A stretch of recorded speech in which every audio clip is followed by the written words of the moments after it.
almost got you. I saw his eyes go up, and I'm like, oh, he stopped right away. I know he stopped the whole thing. Like, what?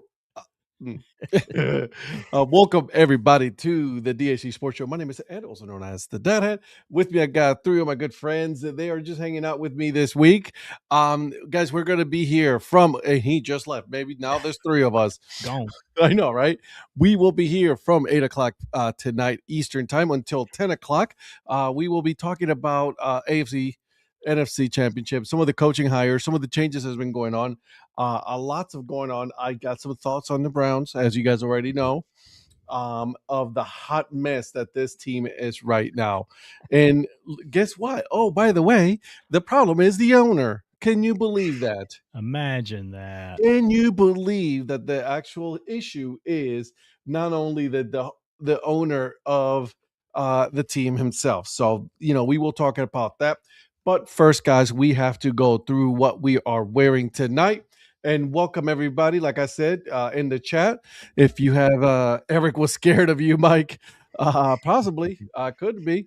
You let him know if Eric, you let him know if he. I'm scared of a bozo that's never going to make the playoffs again with the absolute worst hire. What is that? Why would you hire McCarthy? You guys are terrible. Why would you even do that? So it's funny you say that, because. I of course I instigated on Threads, not on Twitter, but on Threads today. No yes, way. I know, and it felt great. About everybody, they're like the Steelers fans, like, oh my God, the Browns are a hot mess. I'm like, whoa, bro. I wouldn't talk so much. You guys just hired Mike McCarthy, so I'm gonna need you guys to relax.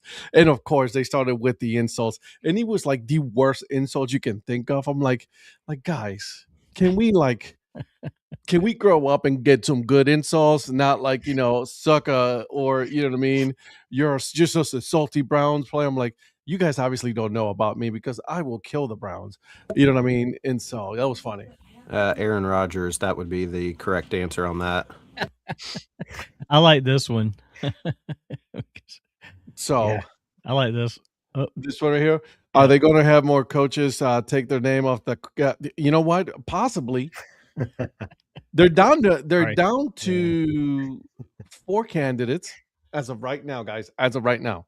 But before we do any of that, guys, this show is brought to you by All Four Baseball Company. As you guys already know, this is a great company that we have partnered, great sponsor of the show.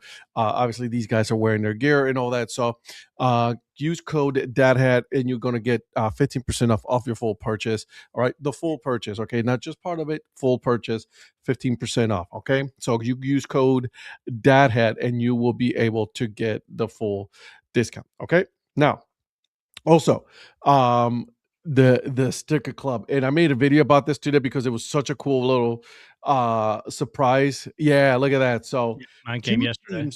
2 teams, and mine came today. 2 teams that are Sandlot baseball. Obviously, Patrick, you have the hat for one of them. Okay. The Wake Forest Wombats. And it's a very meta logo, if you guys can see, because then he also has a hat, the bear with the hat right there, and everything, and it just keeps going back and back. So there's that, and then of course you have the Bat City Sliders, which is pretty cool, little funny little looking logo. And so I like that.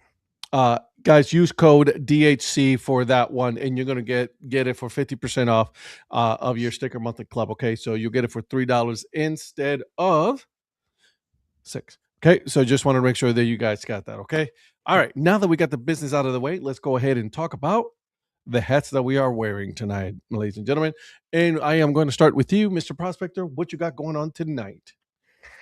What's up, everybody? Hope you guys are doing well, and big shout out to the chat. Thank you guys for joining us as always. We really do appreciate it.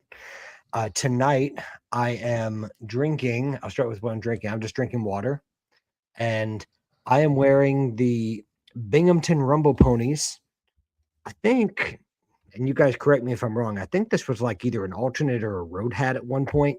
I don't know that they still wear it on field. I'm not entirely sure. Why is he asking us? Shouldn't he know out of any of us? I know, you're out of all of us. You're the one that should know. I can't remember. It's been a little bit since it's been on here, but is that a road one? I think it might be. I have 17,000 hats and can't remember all the identities. Yeah, right. Guilty as charged. But it's a really, really nice hat, and the all red. So that's what I'm wearing tonight. Hello, Lynn. What's up, Lynn? All right, Mr. Mayor, what you got? So I went and pulled out my Seattle Seahawks I have that one. Dad hat for the Super Bowl. That's just figured I'd wear this. I'm not gonna wear a Patriots hat or anything. At least not. I wouldn't. I might wear a Somerset Patriots hat, which I do have, and it looks kind of like New England Patriots. But no, I figured I'd throw this on.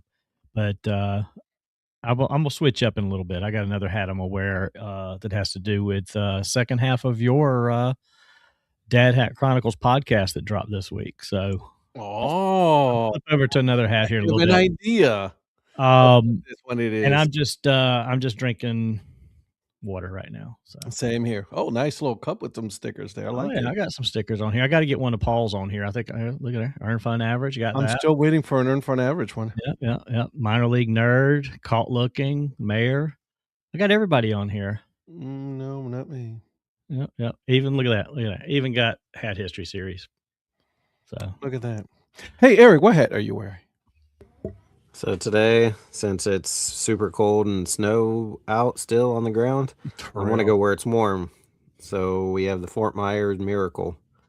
Obviously, an old team, but I want palm trees and much better logo. And can't wait for that coming up hopefully soon. So that's what I'm rocking today to get to a warmer place than it is here. Wishing upon a star. That logo is so much better than the current one. Absolutely. 100%. The one that they have is absolutely a disgrace. Thank you, Zach. It's still road time. There it is. I couldn't remember. You know what it is? It's the NY one that they don't use anymore. There's an NY one that's an all red as well that they don't use. So. All right, so I am wearing a nice little hat today because I just got this in the mail today. I didn't want to, say anything to Lynn, but Lynn, thank you so much. I greatly appreciate that. Here, I'll show you this. That's what the logo is right there in my hat. It is a Field of Dreams bourbon whiskey, and so it is from there in partnership with the Field of Dreams. Donnie, where's yours? 93 proof. Mine's around here somewhere. I didn't realize Ed was going to have his until we hopped on. Mine is actually a green hat. I got the green version of the Dad hat with that logo on it. You notice how Lynn doesn't like you and I's cap, Patrick? You had the Dad hat, the 47 one out of this one? Yeah, well? Yeah. Is this bigger? No, it's the same. It's the exact same. It's just different colored hat. Yeah, she gave me the option because the thing that she was at a while back where they had them, it was an event. Lynn, you'll have to say what the event was because I can't remember, but it was some kind of event that she was at that they were there at and having merchandise. And she sent me a picture and I was like, ooh, I like the green. It's like a Kelly green with that cornstalk logo on it. And so I picked that one. And then, she said she owed you a hat, so she was going to send you one too. Yeah, we were talking about it, and she was like, "If you ever go, let me know, Lynn." And so there it is. There is an actor behind the whiskey. I can't think of who. You know what? You have that whiskey, don't you, Donnie? I do. I have both versions of the bottles that they released this past season. There were two. Because you ordered it, didn't you? I did. I ordered the whiskey, but they didn't have the hats available. Either they didn't have them or I didn't realize they had them when I ordered the whiskey. And this is it's very good whiskey. At least the one I've opened. I still haven't opened the second bottle. It is a 47. So just so you guys know, yeah, it's a 47 hat. So let me adjust it because it's a little too loose. That's a nice hat.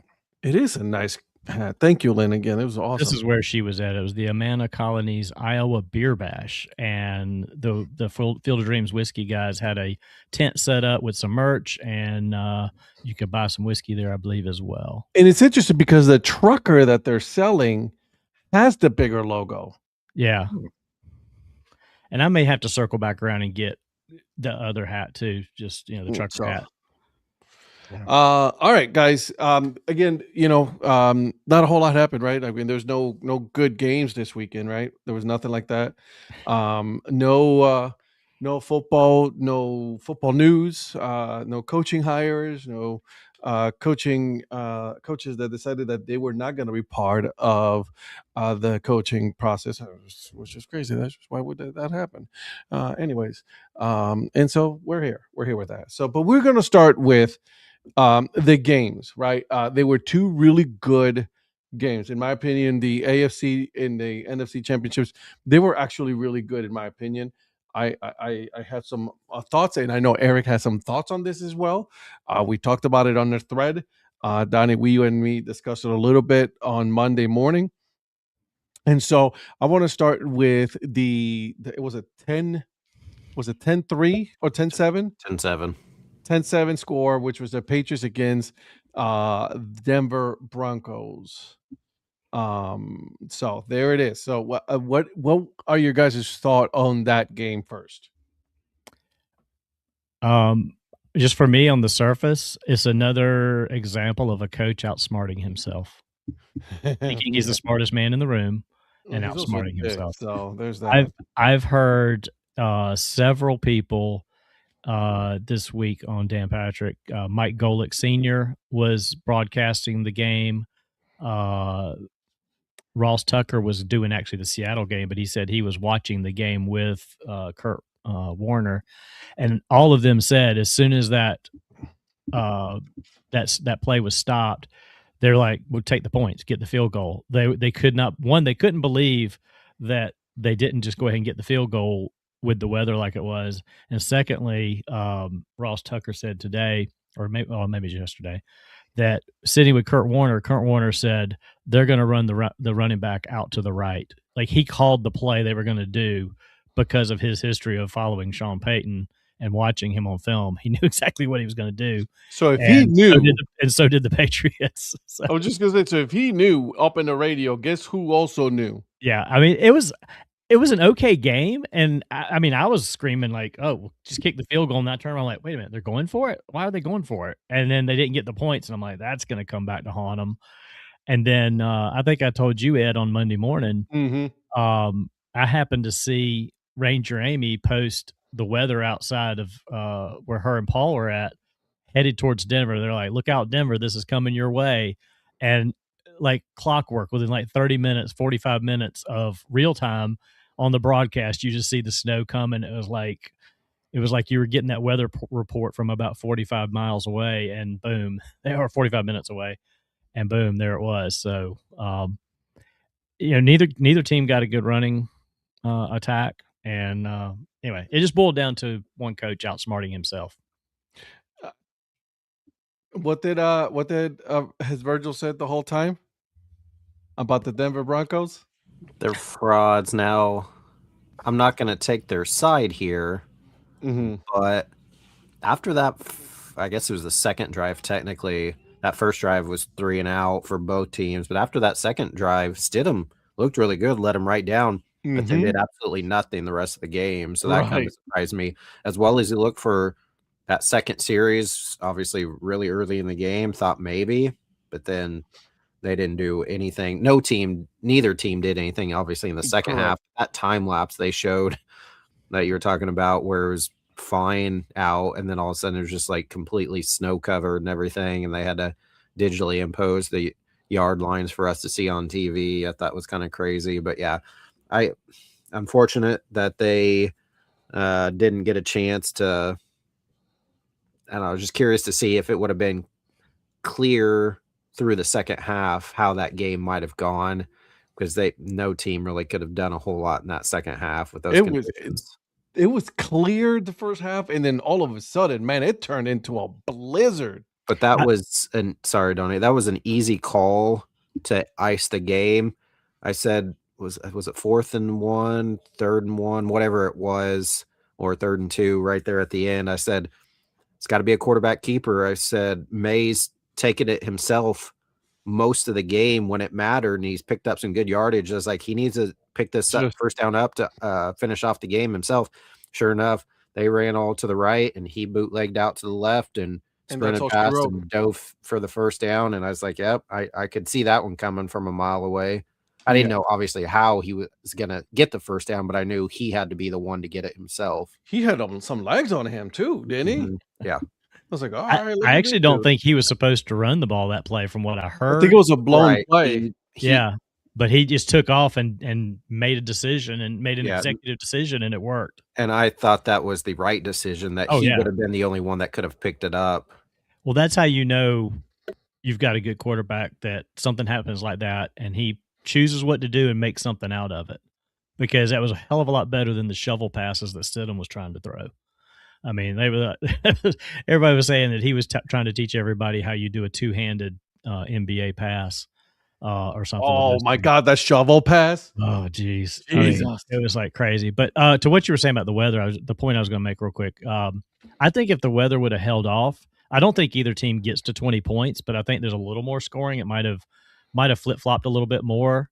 It was a defensive game for sure. Well, and maybe at least one of those field goals Denver tried would have gone in. It still might have only been like a 17-14 or a 17-16 game or something. I don't know, 17-10. Mm-hmm.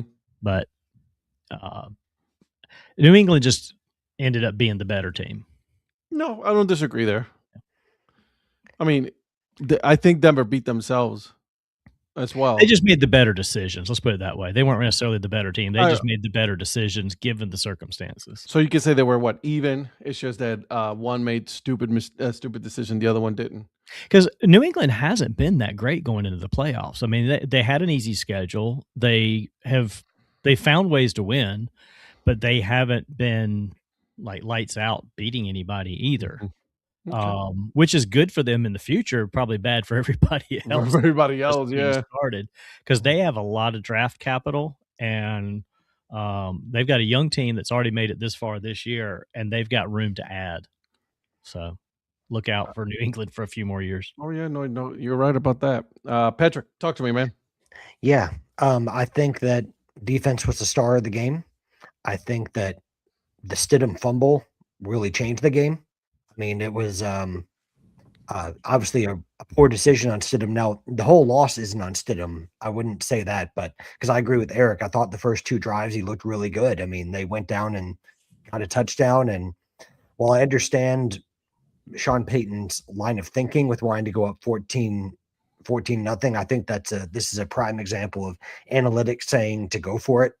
And instead of just taking the points, and how many times have we brought up on this show, or how many times do you see on any sports show people talking about analytics versus going for it? Right.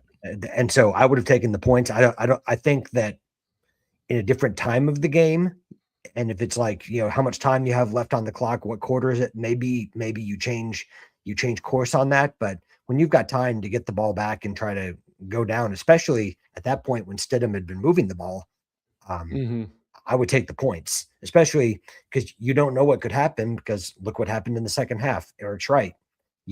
No team could do a whole lot in the second half with that weather. I mean, neither team was moving the ball. Right. So, yeah, go ahead. I was just going to ask you this, because this is something that I was thinking about. Like, you have people that look at the weather. They're looking at the weather the whole time. So you're telling me that you cannot make an educated decision based on that information? Like, hey guys, we're about to get hit with some snow. Maybe we should try to get the points and see what happens. And then you just screw the pooch on that one, man. There's no other way around it, Well, you're right. You do have people whose only job is to do that. Right. And the problem is, I think as a coach, especially in the playoffs, I think you've got to err on the side of caution with that. And you've got to take the points when you can get it. I don't care if it's a 4th and 1, especially against that Patriots defense. I think you have to take the points. I know it's easy for me to sit here as someone who watched the game and afterwards say that was a terrible decision, because it's the classic. If it worked, he looks like a genius. And if not, then you're questioning it. I mean, that's the age-old thing that we talk about with any coach, but particularly the fact that it was in the first half. And yeah, I know you want to take them out of it, but also have faith in your defense, because you're not going to take them. You're not going to take them out of the game that early. That's the thing. Yeah, but also too much time left. Yeah, but also put faith in your defense. I mean, Vance Joseph has done a great job with that unit this year. You've got, Benito and some of those other players that are among the top defensive players in the NFL, and trust them to do the job. So take the points when you can get it to try to take some of the pressure off of them. Mm-hmm. And it was a defensive game. It came down to the small things. I think that fumble changed the game. I think that the blocked field goal changed the game. It's just the little things. And that was I think that the Patriots have been lucky. Well, I think the Patriots have been lucky in the sense of that while they've played great defenses, they've also had teams with key injuries. I mean, look at the Texans game. Nico Collins is out. This game, you didn't have Bo Nix. You had Jarrett Stidham instead. So there's been key injuries to certain players. And I'm not saying that's the only thing because you still have to play who's in front of you, and it's still the NFL. But I was just going to say, is like, listen, a lot of these teams were injured. Like, I mean, we can't. Yeah. You get to some point where like everybody's banged up, everybody's injured. Everybody has some. Is it bad that they lost their starting quarterback that has been playing for them the whole year? Yeah, absolutely. But that's why you get a serviceable quarterback that can step up if something does happen. And listen, and I'm not trying to have a go with the Patriots. I'm not trying to have a go with the Patriots about that. I mean, again, you can only play who's in front of you, and you've played, top 10, top 5 defenses, and you've come through all of them. Yeah. So credit to the Patriots for that. But I agree with what Donnie said earlier. I've not been that impressed with what the offense has done. None of us have. But at the same time, they can click at any time too. I mean, that's So I'll say this, listen, he played good, okay, for Denver. He did a good job. I don't know what the hell that shovel pass was. Who the hell knows on that one? But I think he panicked. Whoa, he did. Well, and the thing is, on that particular play, he had the running back, and speaking of panicking, this time for Gottlieb watch. Well, he started to throw to the running back, and he pulled it back. If he'd have just let it go, the running back was wide open and had daylight in front of him. But he pulled it back, and then it was too late, and then he did that little weird thing to the side. So he had a player to throw to. He just needed to throw it away more. And this is the thing I get when you've got a team that's actually been playing good all year and winning games. And I don't think every one of their games was like close to the end. You got to get these guys some playing time. I don't care who your quarterback is. If, just because he's Bo Nix and he's your starter, give him some garbage time just to get out there and get some plays. I mean, he hasn't thrown a pass in 2 years. Come on. Really? In 2 years, you couldn't get him some plays? Hey, Mr. Producer. The Broncos are frauds, and this is proof. I love it. Absolutely love it. I am laying here on my proverbial deathbed, I will say that the Broncos are frauds. He didn't want anything to happen without saying that, right? If I'm going to go tonight, I will let you know that the Broncos are still frauds. It's going to be on his epitaph. Yeah. Hopefully nothing happens to you, but right. Like, I mean, we're not wishing on anybody. But that's got to be said.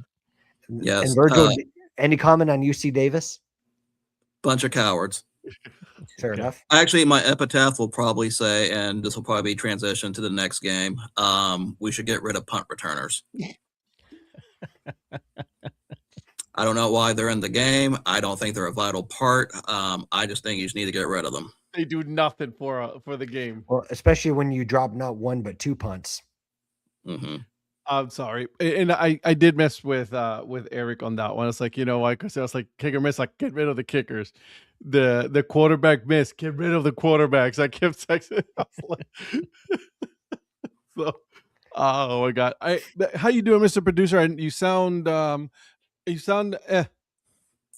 That's probably a good word for it. There's a reason why my camera's not on because I look like absolute crap right now. But I'm doing the best I can. I don't know why you're here. Why are you here? Why am I here? Yeah. Well, clearly, I'm here to talk about Gottlieb Watch.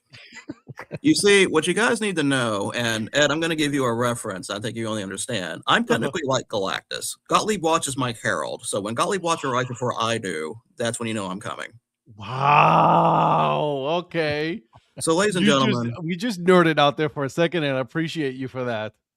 No problem. Like I said, I'm having a nice little fever high right now to put it the best, so I'm just going with that. Ladies and gentlemen, welcome to Gottlieb Watch as I chronicle Doug Gottlieb's rose to 10 Division I wins. We are currently at 9. will this be the day? Let's find out together.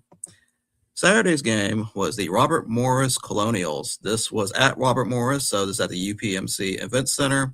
Their current record was 13-8. The previous result they did play at Green Bay was 80-78. This was the infamous chair game that Doug Gottlieb blew an 11-point lead, got frustrated and threw a chair, and it made national news. Nice. And Robert Morris is a 6.5-point favorite. So, gentlemen, did Doug Gottlieb win this game? No. Give me Bob. Bob won it. You think Bob won it? I think Bob won it. Well, you all are a bunch of fools. Oh, no. Doug Gottlieb has won. Wow. He has reached 10 wins. Ed, you can see why I wanted to do this now and power through all this. Yeah, I see that. They won 71-67. And ladies and gentlemen, it's over. We have chronicled 10 wins, Division I wins of Doug Gottlieb, and I can finally put this to rest. Well, we'll have to bring back a final season-ending total Gottlieb results, maybe. Well, I do remember last year when I stopped doing after the conference when I brought back Tournament Edition. That will be making a comeback. Okay. Because believe it or not, he is sitting at 4th in the Horizon League. Nice. So I hope he loses. You know, Doug Gottlieb in March may not be out of the realm of possibility. Well, I mean, I do like the little section, the little hat that you got up there on the on the little next game over right at the top left-hand corner, the little angry hat. Oh, maybe something's coming. I like it. Yeah, and by the way, I like that little GB. I know it's for the GB Phoenix, but you know, if Doug Gottlieb messes up somehow, you could have Gottlieb botch. So. Nice. Okay. I'll get you a clap on that one. All right. I will give you that one. That one was good. I'm done. That only Patrick, that's how you pick your spot and move on. Perfect. Perfectly done. That only got a head nod from Prophet. He didn't say it was terrible or kick this guy out. So he even recognizes that wasn't terrible. I can't ask for more than that. It wasn't good. You know, I'm gonna have to give it to him on that one. That was actually not bad at all. I actually like that one. Okay, I'll give you that. What is this cursive? What happened? I'm messing with it again. Yes, I know. But we're not done yet because we need to talk about the controversy with picks. There is no controversy. Congratulations, Patrick. Yeah, I know. You know, I'm just messing with you. I really don't care. And on. I wasn't calling for this either. So no, we're gonna make this a thing since you made it a thing in the chat.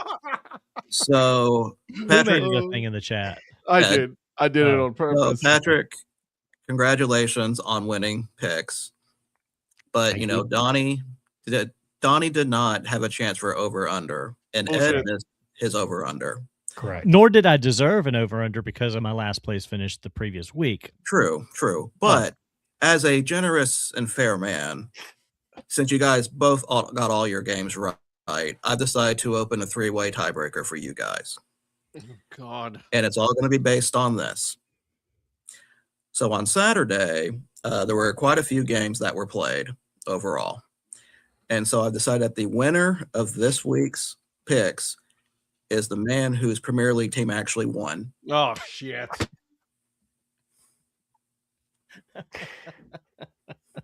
So congratulations, Patrick, on winning picks. Thank you, sir. Thank you. As soon as you said Premier League, I was like, I'm out. Did he just rig it so you won and then won again? Yeah, pretty much. Okay. Well, actually, so for a second time on the same contest, I had no chance to make a decision. Well, technically, we had a head-to-head battle, didn't we? And then my team won. True story.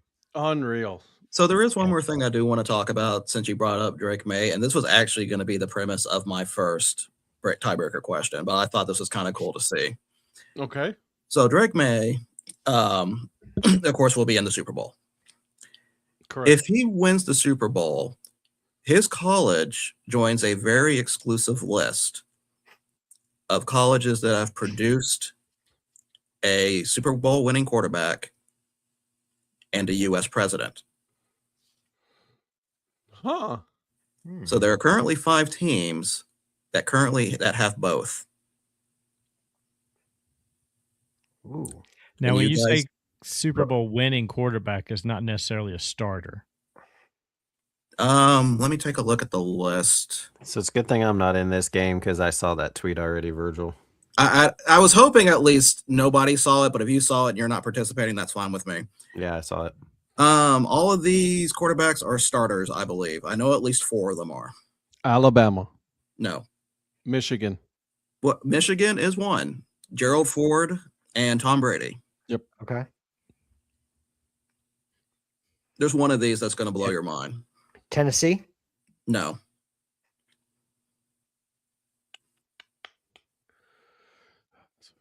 Lynn's got one right. Stanford. Yeah. So That is 2. Herbert Hoover and John Elway are Plunkett. Okay. Right. So we need 3 more, right? 3 more. One is a service academy. Army? Nope. Navy? Oh, Navy, because of Roger Staubach. Yep, Staubach and Jimmy Carter. Jimmy Carter, yeah. That's right. Oh, you're right. Plains, Georgia, stand up.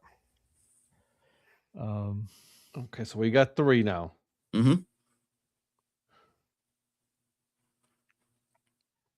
And the funny thing with these 2, both the president and the quarterback have the same first name, or at least a variation off their first name for both of these schools. Any Ivy League school? There's no Ivy League school in this.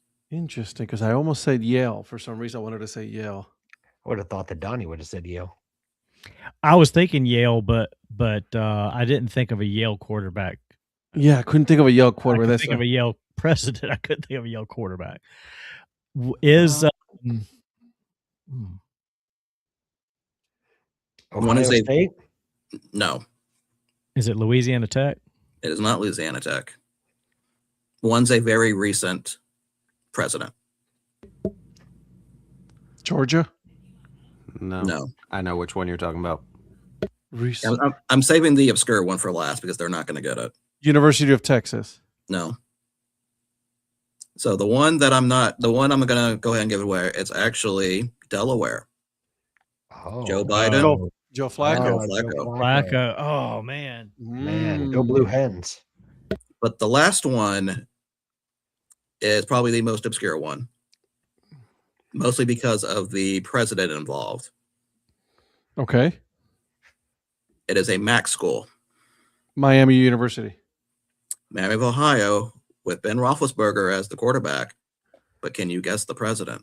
Chester A. Arthur. You're actually pretty close. William Taft. During the times. Now, if it was Taft, I would have let you know since as a Taft super fan over here. Rutherford B. Hayes. Nope. Millard Fillmore. No, you're going backwards. Benjamin Harrison. Oh, Benjamin okay. Harrison. Okay. I'm a history guy. I wish I knew my presidents better. I don't know those. Good pull on the well as school I should. though. Definitely. Miami nice University. job with the school. And for those keeping track, the UNC president in question is James K. Polk. Manifest destiny. So out of all that, did we decide who gets, or does Patrick still win? Yeah, Patrick still won. Patrick won. won. And so I was going to say, if we're doing it based on Patrick that, won then- because he got his no, He you had didn't already get won. your This over- was just one of the questions that Virgil was going to do, but we just gave him the win. Yeah, I was going to say, I was given the win. I didn't earn it through. I think both of you got one of them, didn't you? I didn't get a thing. I got 2 right. Yeah, I was going to say. So don't say Chelsea's only Michigan. ever given you heartache because Chelsea gave you this win. No, Chelsea's given me a lot of good times with a lot of trophies, but they, as a football club, they. Humble, You what? humble brag. Yeah. No, well, I'm just saying they're a maddening team because there's a lot of highs and a lot of lows. Yeah, welcome to being a Tottenham fan, bro. What are you talking about? Well, mine's mostly lows. Touche. So, All right. You know. Well, thank you for this time. I'm going to sign off and probably go to bed now. What about you the go to bed. What Well, about the Virgil- 1943 draft class? Huh? What? What about 1943 on the quarterbacks in the draft? First off, it goes only back to 19. Actually, does it go to 1943? Surely not. It goes to. Oh, actually, there's a 1943. Okay. Okay. First round. No, I'm just kidding. Good night. So 1943. No. Go to bed, man. Go to bed, dude. It's only one quarterback. Really? There's only one quarterback. Donnie, congratulations. Donnie, you were up live that day. Let's go. I've got a prediction. 1943. Uh-huh. Round number 6. Pick 5. Drafted by the Rams. Went to Ohio State. Which version? L.A., St. Louis? Wherever the Rams were. It had to be L.A. It had to be L.A. It would have been L.A. Yeah, the L.A. Rams. This isn't right, but Otto Graham. So funny enough, Otto Graham was 1944. Otto Graham didn't play for the Rams, though. No, he was drafted by the Lions and went to Northwestern, but he was 1944. I just thought that was funny that he said that. Well, I was trying to think of a quarterback from that era, and I was like, well, Otto Graham's one of the first ones I always think of. So I'll give you points for that one. I can't think of it. Donnie and I are the only ones that remember 43. Yeah, I was going to say Ronald Reagan, but I'm thinking of presidents. Would it help you if I said he was a Heisman Trophy winner? No. Who was the Heisman Trophy winner? I just for the sake of knowing. Let me cross-reference that Went to make sure I didn't Ohio get State and play for the Rams. Got drafted by the Rams in 1943. Yes. Man, this is a toughie. Oh, that's a good guess. Good guess, but not the answer. See, everybody's loving this game right now. I hope you know that. Everybody's like, yeah, we got to guess. This is Well, you got to give props to Profit since he recommended 1943 and landed on a really good quarterback that I didn't think about. Eric just reminded me. It's Brock Osweiler, isn't it? Dang it! How'd you know? Well, we knew he had to come up at some point. Yeah. Oh, jeez. The answer, and Donnie, you're going to hate yourself because this is one of your old drinking buddies. Les Horvat. Dang, Les. Wow. My good buddy Les. Wow. Okay. OH, baby. All right. Okay. I like that. See, this game is so much fun. Yeah. It's a really fun game. It also helped that there was only one quarterback. One quarterback, yeah. And Virgil, by the way, you have certainly earned your nickname tonight for getting on while not feeling well. You were definitely the GOAT. How many running backs were drafted in that draft? Because they didn't throw the ball at all back then. It must have been 20 running backs. Let's find out. Does this give me? Yeah, this does give me position. So running backs.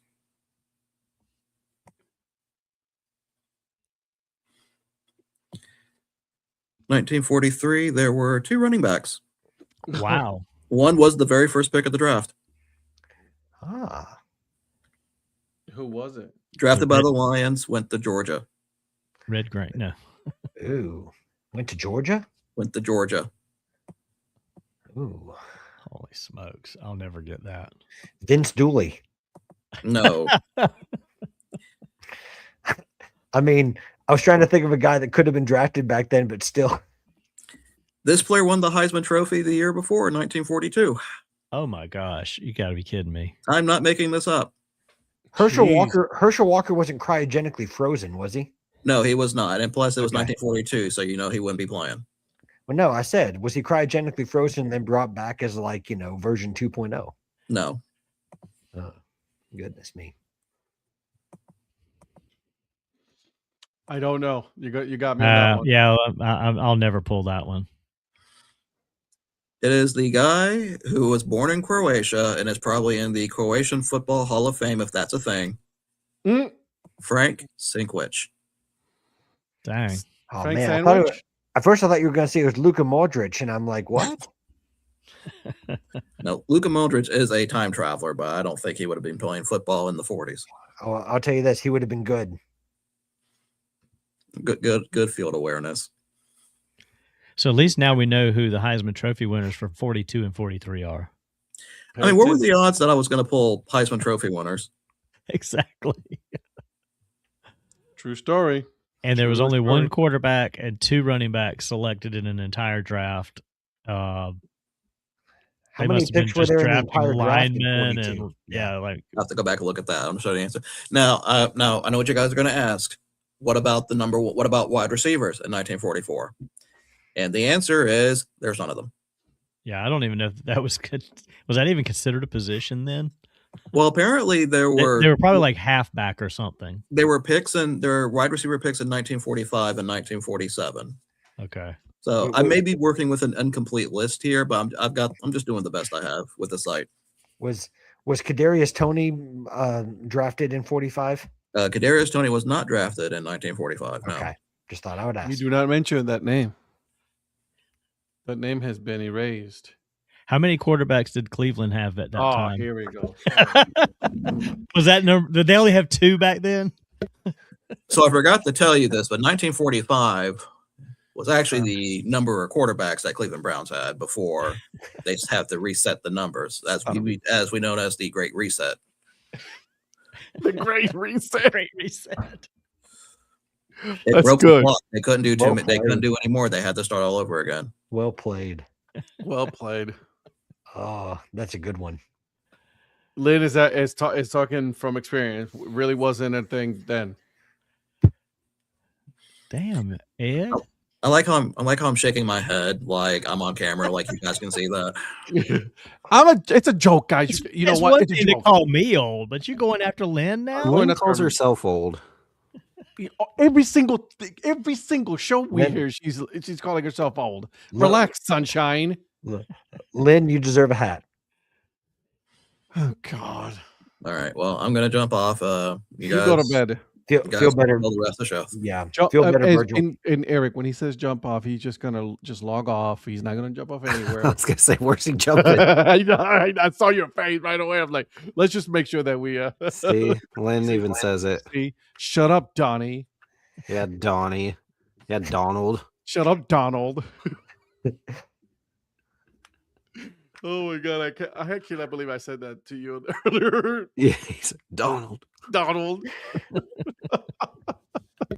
I'll do what I want, Donald. Shut up already, will you? All right, guys. Recognize who you're talking to, Donald. I know, right?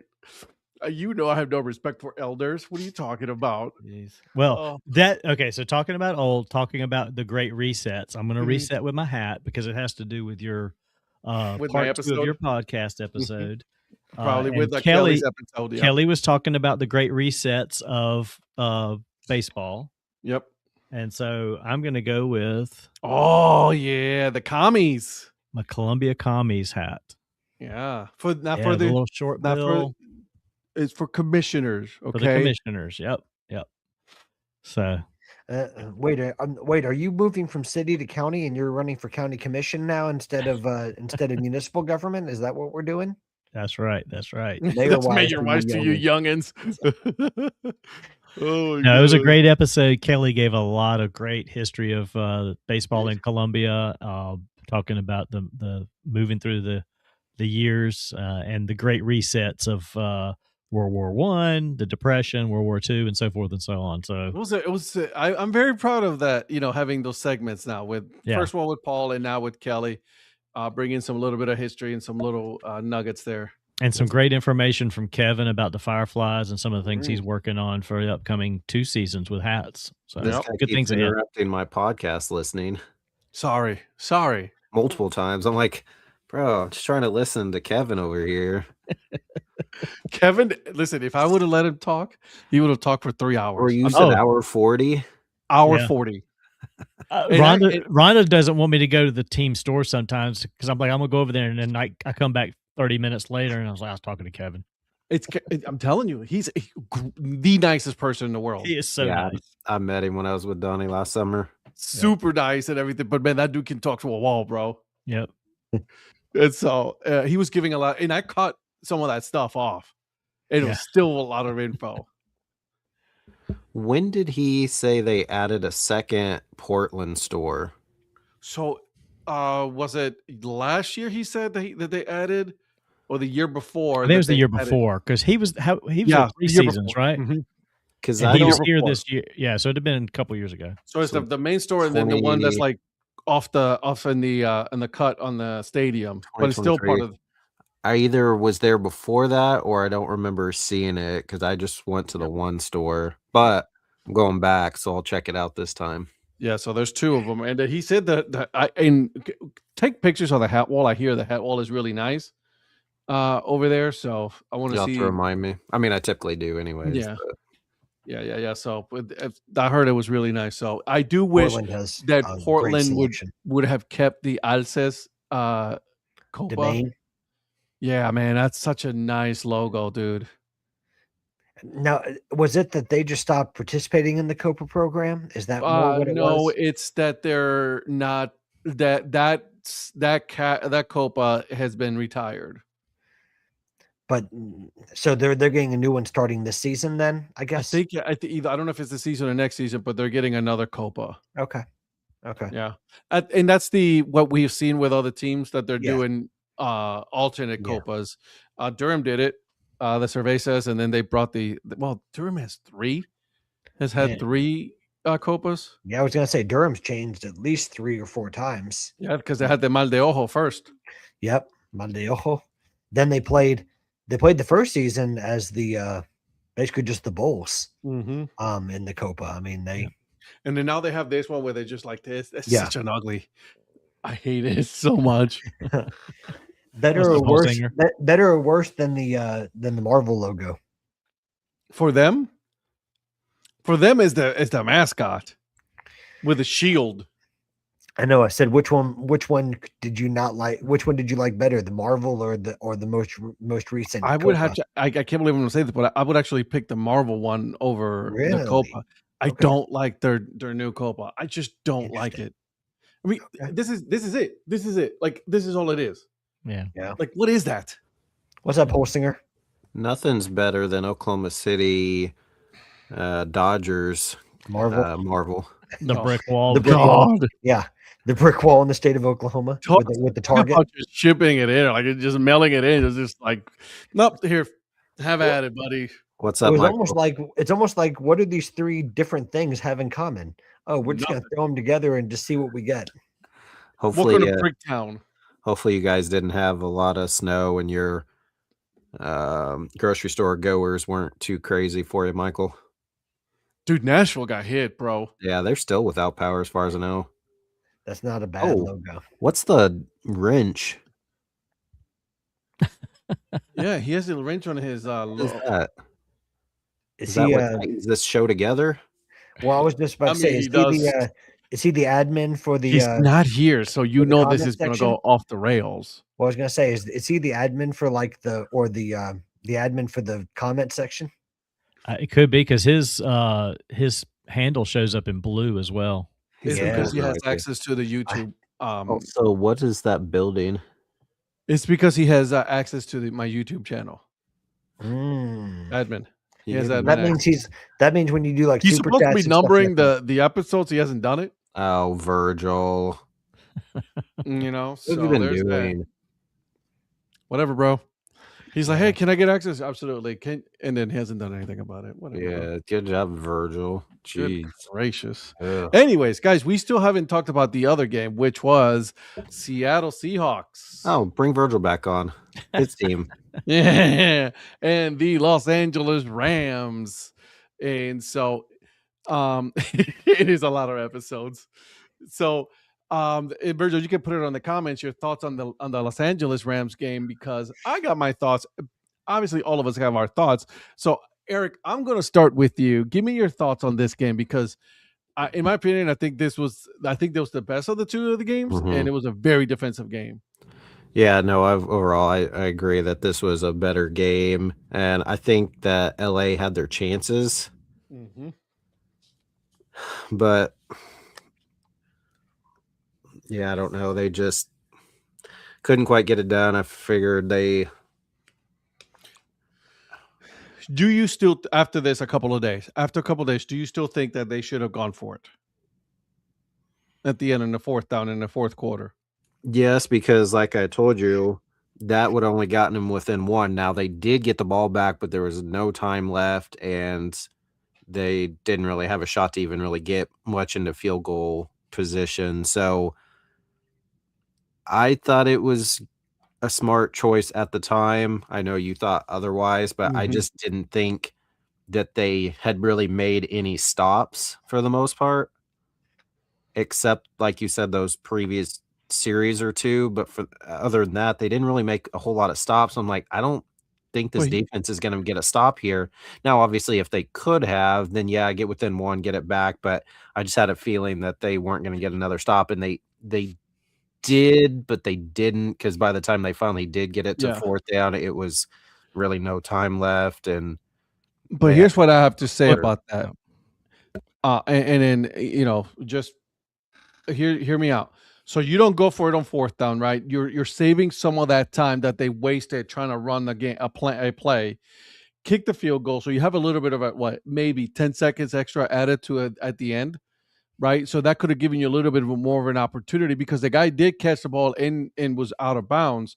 So I mean, he was tackled in bounds, but he could have gone in and then got maybe one more play. That's my whole thing. Like, you were within one, but once you forfeited that and you didn't get the touchdown that you wanted, at that point you knew that the Rams had no shot whatsoever after that.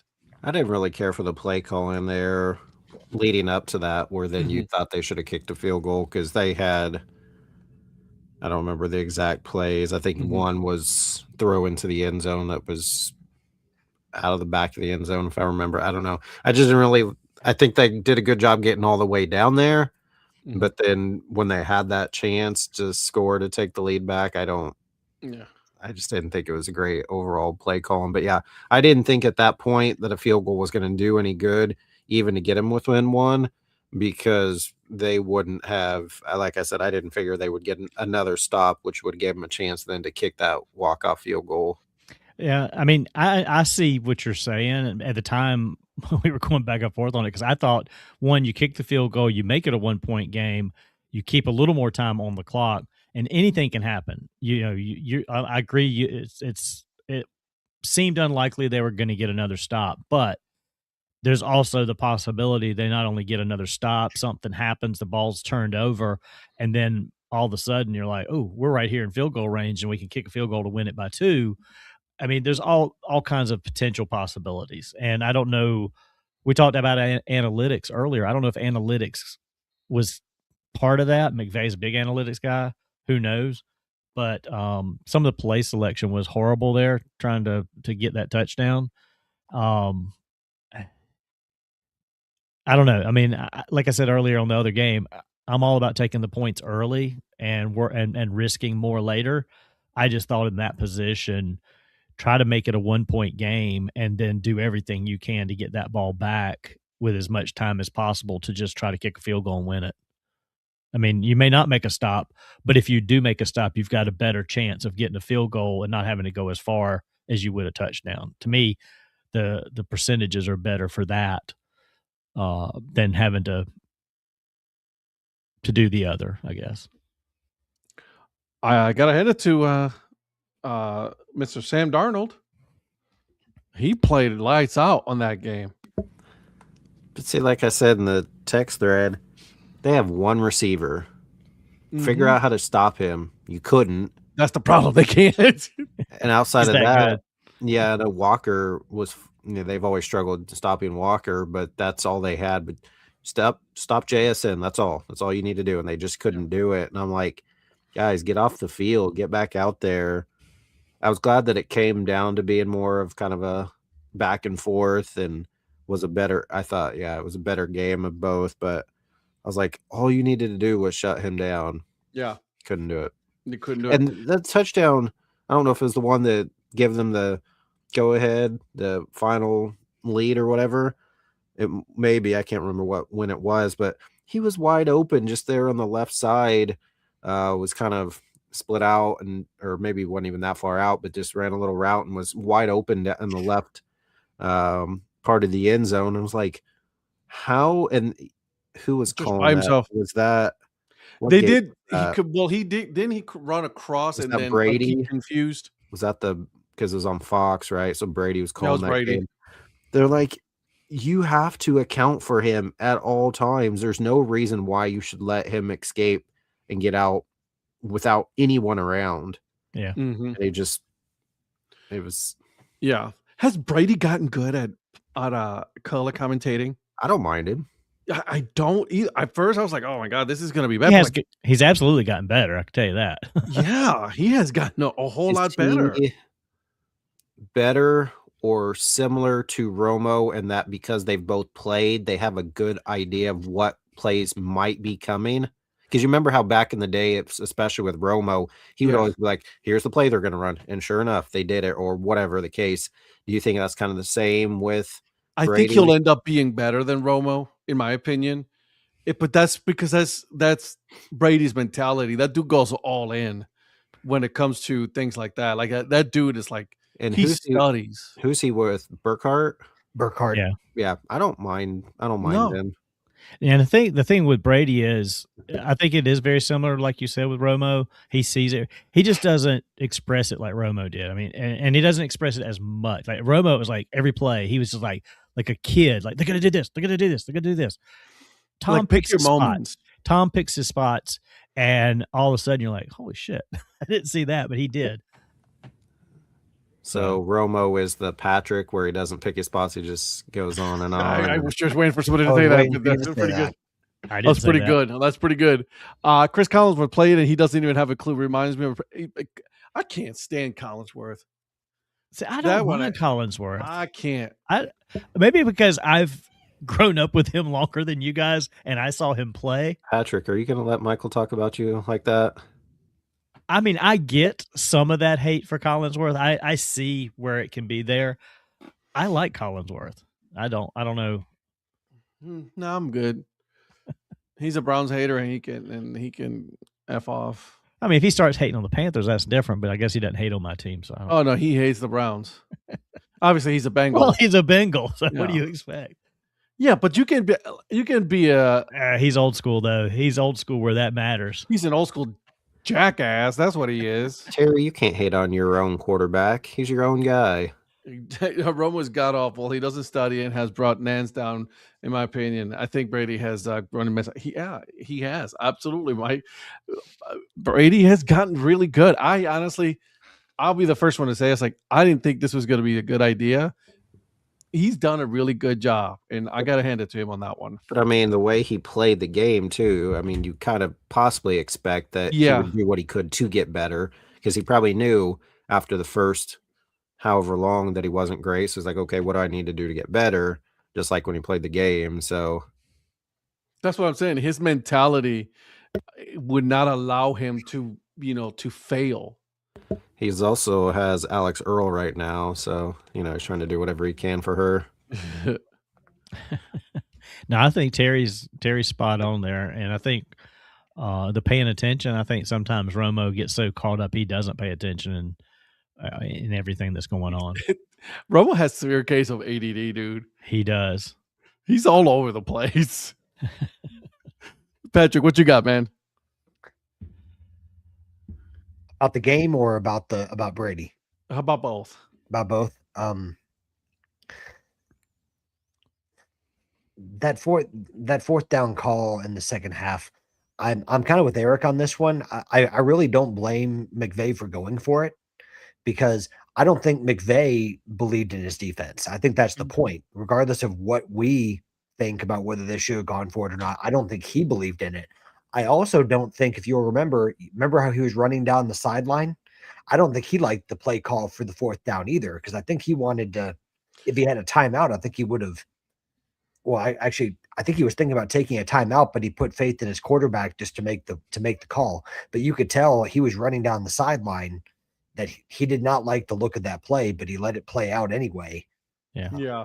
I think the other thing that made a difference was that first down play from Cooper Kupp, the one that he wanted to challenge, and he got charged a timeout for that. Not having that extra timeout killed them. Regardless of whether you would have tried to get into field goal range or try to do like a Hail Mary into the end zone. Like you could have had an extra play with that timeout you didn't have that. So those were things that McVay didn't know at the time. So he couldn't have necessarily foreseen that. So I didn't blame him for going for it. That's one of those plays where with the analytics, like it made a lot more sense to me to go for it there than it was in the Sean Payton game, in the game with Payton, where he went for it in the first half.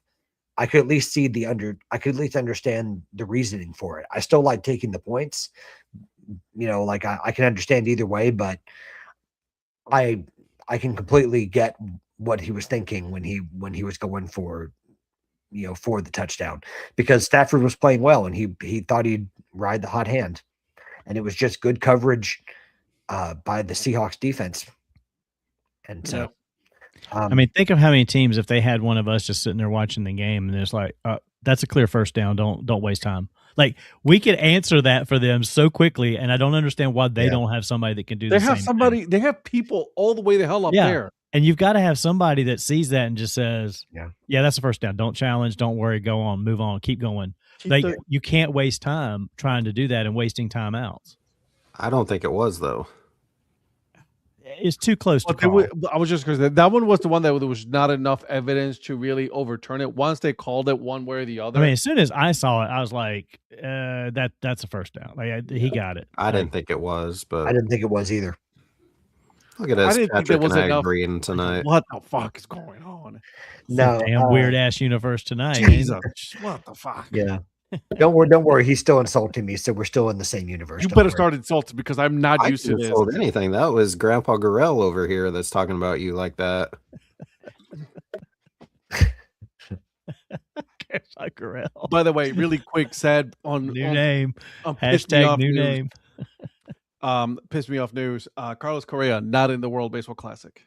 Okay, so yeah, I was looking through all of that yesterday. I think his name was Sean Spradling, that is doing all the WBC coverage. So I was going through it because I want to see like who's on what teams. Mm-hmm. First of all, Patrick, I didn't know Bo Bichette was Brazilian, so he's playing for Team Brazil. He I guess his mom. Yeah. But then they said that the Astros weren't going to let Altuve play, and then they were hoping that Correa could play, but I'm guessing they said no, you're not playing either. So the reason, not because of the Astros. Because he could not get enough insurance for him to play. How much? What do you need to do for that? Remember, he missed almost a lot of injuries. Of the last time he got hurt in the WBC with Minnesota. So he'd have to get insurance to cover the Astros for the contract that they would be out of. And nobody's going. He can't afford the coverage that would pay the Astros back his salary if he got hurt and missed. He can't what? What'd you just say? Can't afford. He can't afford it. Dude, doesn't want to. That's what I was just going to say, because maybe it doesn't too big of a risk to play with no insurance. Because if there's no insurance and he gets injured, then he forfeits that contract for that year, so he doesn't get paid at all. Get insurance then, bro. He can't. No one will insure him because he already has a long history of injuries. I just think it's funny that both. You should understand risk assessment. I don't do that part of it. I do. I just think it's funny that Altuve and Correa both aren't playing, yet the part of the World Baseball Classic is in Houston. Yeah, right. Dude. The Altuve one I don't understand. I don't understand. Altuve is Venezuelan. What about Correa? Puerto Rico. Yeah. But see, so neither of them would have been in Houston anyway. So Lloyd's would cover it for sure. Because I don't know. Lloyd's of London. I know what Lloyd's of London. What about Twinings of London? So it's, let's see, U.S., Mexico, Italy, Brazil, and Great Britain that are in Houston. So yeah, neither one of them would have played there anyways in the opening rounds. But I just thought it was funny that they're in Houston, some of it, and neither one of them are playing. Do you know what the opening rounds are? Where or what? Yeah, where? Houston, Japan, Miami, I'm assuming. Is it Puerto Rico? That's also. Yeah, that sounds right. I think it's in Puerto Rico. That's still on here. Iran beat Thunder. I think it was, yeah. So those are the ones that they did. I thought they were saying that the Dodgers didn't want Yoshinobu Yamamoto playing, but he just said the other day, or the Japan's coach just said the other day, he is playing, and they have 8 MLB players on their roster. I love how all these major league players teams are like, no, and the players are like, oh no, we're playing. Yeah, shut up. Now, honest question: is it a requirement for the players there in the WBC to have an insurance policy on each player? If the team deems it so, yes. Okay, because I know Okamoto is one of those 8 from the Blue Jays that Okamoto is going to be playing for Team Japan, and he just signed with the Blue Jays. So yeah, what Canadian Patrick just said. I was waiting for somebody to say that. I do different kinds of insurance. It's all the same. Yeah, it's Houston, San Juan, Tokyo, and Miami are the 4 sites. I cannot wait to watch this, man. I cannot. I'm gonna see. I don't think I'm gonna be able to make it, but man, I know you are, dude. Is this your first one? Yeah, I'm so stoked. Dude, it's gonna be. I'm telling you, it's an experience. Oh, you're gonna love it, dude. I'm telling you. Sure. Have a good time. They already have some WBC versus MLB team exhibition games. Yeah, they always do that. Yeah, Panama is playing is it Panama? PAN? Is that Panama or is that? Yeah. Yeah, they're playing the Yankees. Netherlands is playing Baltimore. Colombia playing Pittsburgh. Canada and Toronto. Israel, Miami. So when I was 2023, was in Miami for work the week that they were getting ready to start, but I was there like Tuesday, Wednesday, and I had to come back, so I didn't get to see because they didn't start till Saturday. Even then, just being in the same hotel that Nicaragua, Israel, Puerto Rico, and whoever the 4th one was, were all staying there, and they even had a booth inside of the hotel selling gear and stuff. And so even though I wasn't there, I got a koozie. So I got a 2023 World Baseball Classic koozie with all the countries' logos and then a lapel pin. So, dude, I'm so stoked. I'm ready. I was like, bro, let's hurry up. I got a little over a month. Let's go. I'm gonna Pangea. Yeah, it's not Panama, it's Pangea. It's Pangea, okay. That's awesome. I want to get a pin, Eric. So we'll talk because I really would like to get a World Baseball Classic pin. That would be kind of cool to get. The lapel. Yeah. Yeah, I was looking at the store yesterday, and they have one. It looks like the same one, just the other one had 2023. Obviously, this is 2026. So yeah, well, I am going to be getting another hat from them though, from WBC. Don't care for the USA logo. I don't like them. I'm probably gonna get it just to get, but I just don't like that logo. They could do more with it. I know most can do better. You know what it's probably the worst out of almost all of them, except maybe Great Britain. I kind of want an Italy hat. It's an eye, basic eye, but it's Vinny Pasquantino, Nicky Lopez, and now Jack Caglione, all from the Royals. Well, obviously Nicky not anymore, but all 3 of them are playing for Italy amongst others. So I'm debating. Most of them like $52 a hat, but dude, they're ridiculous. I might get US and Italy maybe. I'm curious. I've seen the hats for everybody, but I'm curious if Great Britain's going to do those the GB Little League T-ball jerseys again. They got something better. Well, they have to have something better than this time around. Funniest thing in 2023, we're like, what is this? With the letters falling off. I hope that they bring them back, and then it's like they have the same color jersey as one of their opponents, and then they're going to be forced to change, and they got to play in those iconic jerseys. Hey, listen, why not bring them? The 2 that I want is the Spain one, but they're not playing this year, so they don't have any World Baseball Classic Spain hats. And then I also want, obviously, the Puerto Rico one. Those are the 2 that I want. What I thought was weird is that Jazz Chisholm is playing with Great Britain this year, since the Bahamas are not in. To the Netherlands? And then I'm assuming that Harry Ford is probably playing with Great Britain again. He did last time. And so I'm assuming he's playing with them again. But yeah, I saw Josh Chisholm with Great Britain. I thought that was kind of funny. The one that surprised me when you said it and it came out, and then also as soon as you said it, it was all over my feed. Nolan Arenado. Yeah, that one was everybody's like, makes sense because he probably wasn't going to make the team with the lineup that US has this year. Yeah, he does have, Puerto Rico descendancy, so that's I see that. And were they making like the Yadi Molina a connection as well, since Yachty's managing the team. Yeah. I have faith in Yachty.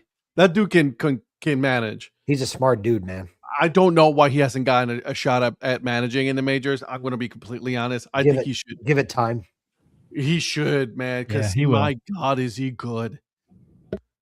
He coached the Caribbean World Baseball Series, the Puerto Rico team, the Caguas team. He coached them to a win in the Caribbean Series. Then he's now coaching the Puerto Rico teams, the previous one, and now this year, the dude has earned his stars. Well, and I'm thinking with the type of manager that you have to be in MLB these days, very player centric. But also if Albert Pujols, with all due respect, is getting managerial interviews right now, it's only a matter of time before Yadi Molina is going to be getting the same. And that's not saying that Pujols doesn't deserve to get interviews, but if he is, you have to think that. I mean, there's a long lineage of former Cardinals catchers and Cardinals players that have become the managers. I mean, Mike Matheny is one that comes to mind. And Yachty, Zeal was one too, right? You what? Zeal? Todd Zeal? Todd Zeal was third base. Yeah, but he started as a catcher. Did he manage though? Can't remember. Not at the majors. Okay. He could have been in the minors. Okay. But good call. That's a good throwback. Yeah. But well, I mean, he did play. He was alive back then in the 30s. So, to Todd Zeal, to be fair, Todd Zeal was like the 90s. I'm kidding. But, yeah, he came up as a catcher, moved to third. Oh, okay. I didn't realize that. Yeah, Patrick, tell me about Aaron Sanchez. What about him? He was a really good pitcher a while ago. He hasn't pitched since 2022. Oh, lovely. We signed him to a minor league deal. Yeah. That's why you signed him to a minor league deal. I was gonna say, is he getting an invite? Yeah. Yeah. The problem is that the problem with him was injuries. He was a former All-Star. But what you're doing with him is he's got really good stuff, but can put it together, and you're hoping to catch lightning in a bottle. Also, somebody else just said trade deadline's August 3rd. Is that normal or is that early, late? I don't know when it typically is. Well, it's always been July 31st, hasn't it? Yeah, they moved it a few days because. And then there was always the August deadline at the end of August. Said MLB's informed teams that the trade deadline will be August 3rd at 5 p.m., 6 p.m. So in Eastern. Okay. So I guess they gave him a couple extra days. Yeah. No. Okay. That means Jeff Passan gets a few more days. I'm sure he hates that. He's like. Well, August 3rd falls on a Monday, so they're giving them an extra weekend basically because the 31st was a Friday. So that's what they're doing. Got it. Mexico's the only team I'm not going to be able to see that's in the Houston region. That's another hat. That's nice. Well, I was just about to say, that has to be top 3 or 4 in terms of WBC hats in terms of popularity to buy. For sure. I see that decently often. If I just see hats out and about of any of them, that's the one I typically see. Lids carries that one pretty regularly. That one and the DR and Puerto Rico. República Dominicana. Oh yeah. Yeah, those are the three that Lid. It looks like RD instead of it DR. is RD. But I guess if you say it like that, that makes sense. Yeah, it's RD for because they do it in Spanish. It's research and development, right? Yes, exactly. Okay. Brazil is a cool one. I'm okay on the Canada. I'm all right. I'll pass on the Canada one. I'm not impressed on that one. That's fair. Korea's nice. Colombia's an interesting one. Obviously, I'm biased, so my favorite is Puerto Rico. Will always be. I wish this was 2017, so Paulo Orlando would be on Team Brazil. Oh, when was his name? Was also do what? Wasn't he Kansas City Monarchs? Well, and Kansas City Royals, yeah. He won the World Series. But yeah, he also played for the Monarchs, and that's when I finally got to meet him when he was with the Monarchs. That's the story that I remember. You and Zach got to meet him. Yep. Got my picture with him and everything. That was my favorite Royal, even though he's only there for 3 years. Australia's is a nice hat. Yeah. I still like Netherlands. I love that crown on the front. I kind of like, yeah. I kind of like China with the dragon. Have you seen that one? Yes. Yeah. I like that one. What about Cuba? It's just a C. Yeah. What about Chinese Taipei? What about Chinese Taipei? That one was a good one. Chinese Taipei was a good one. I like the Spanish one just because it was a lowercase e. And I was like, ooh, that's different. I like that. España. Great Britain, it's GB. Yeah. Yeah. Did Israel change their hat from the last WBC? Yeah. Yes. Okay. Because Zach, they did. The star is different this time around. What's his last name, Donnie? What? Zach with Zach Rabb. Yeah, he posted it. Yeah, it's different. That's what I thought. That was a really popular one in the last WBC. They were supposed will to be this announce time their too. roster, I think, tonight. I think that Israel was announcing their roster, if I remember, sometime tonight. Yeah. Yeah, that is pretty cool with the two-tone star on it. Yeah. Pretty cool. Well, I know Lids HD came out with like Chrome versions of like Chrome versions of all those, and then I have the Chrome with the flag. What's that? The flag was Chrome. The actual front. The crown was Chrome, and they sold out. At least the hot styles sold out like that. Well, New Era has all of them on.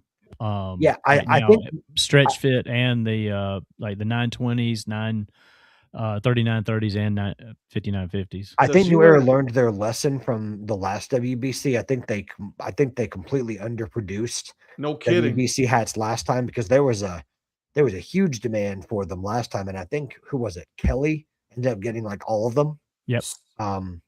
So do you think they'll have at the sites then a decent? Oh yeah. I think even if you don't get there till because there's already games being played by the time that. I just didn't know the inventory. New Era is going to have a massive presence there for all of the events, especially in Miami, Houston. They'll definitely have a massive. If I were you, I would. If you're looking to wait to get there and you don't find one there, I mean, it's up to you, obviously. But if there's really one you want, I would get it. Yeah. I mean, that's fine. If I get one while I'm there, that's great. If I don't, that's fine. Whatever. The USA one again, it just depends on how bad you want it. I don't like it. My brother has it, and I'm just like, which one? Do like the USA eagle or do something. But Lids HD, is that Lids hats for Donnie? Yes. That's what the HD stands for. Hats for Donnie. It is. Yeah. Yeah. So I mean, I like them. They're nice. It's just he actually owns it. $53, dude, for a fitted. Yeah, that's the thing, bro. That's when I saw that. I'm like, I kind of want Italy just for fun, even though it's not a good hat, but I do like the flags on the side, though. Yeah, well, if you do anything through Lids HD, I mean, and if you know that you're going to get stuff through them, you might as well do the access pass. I mean, it's, when you pay for it, So this guy knew Glenn Campbell since he owns Lids HD. He's like, oh, that's my boy, the Wichita lineman. So he already knew him. Yeah. Yeah, I don't know, man. That's a lot of money. I was gonna say you're the one that trends with Glenn Campbell.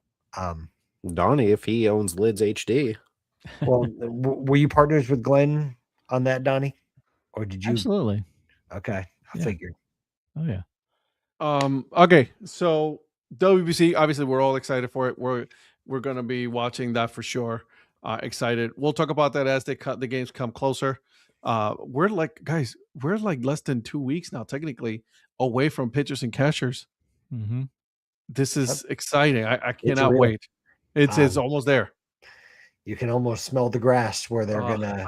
I took pictures. You guys saw the pictures of me, this week of me. I was it was freezing. It was cold, but I was out there and I was like playing, so I was ready to go. Yeah. My daughter, not so much. She was fully covered. Yeah. I like the batting stance, by the way, Ed. Yeah. Dude, I was like, let's go, kid. Because he almost wanted to throw it at me. I'm like, don't. As a real baseball kid, your aim is not where it needs to be. That would be painful. Very much so, especially in the cold because I was wearing shorts.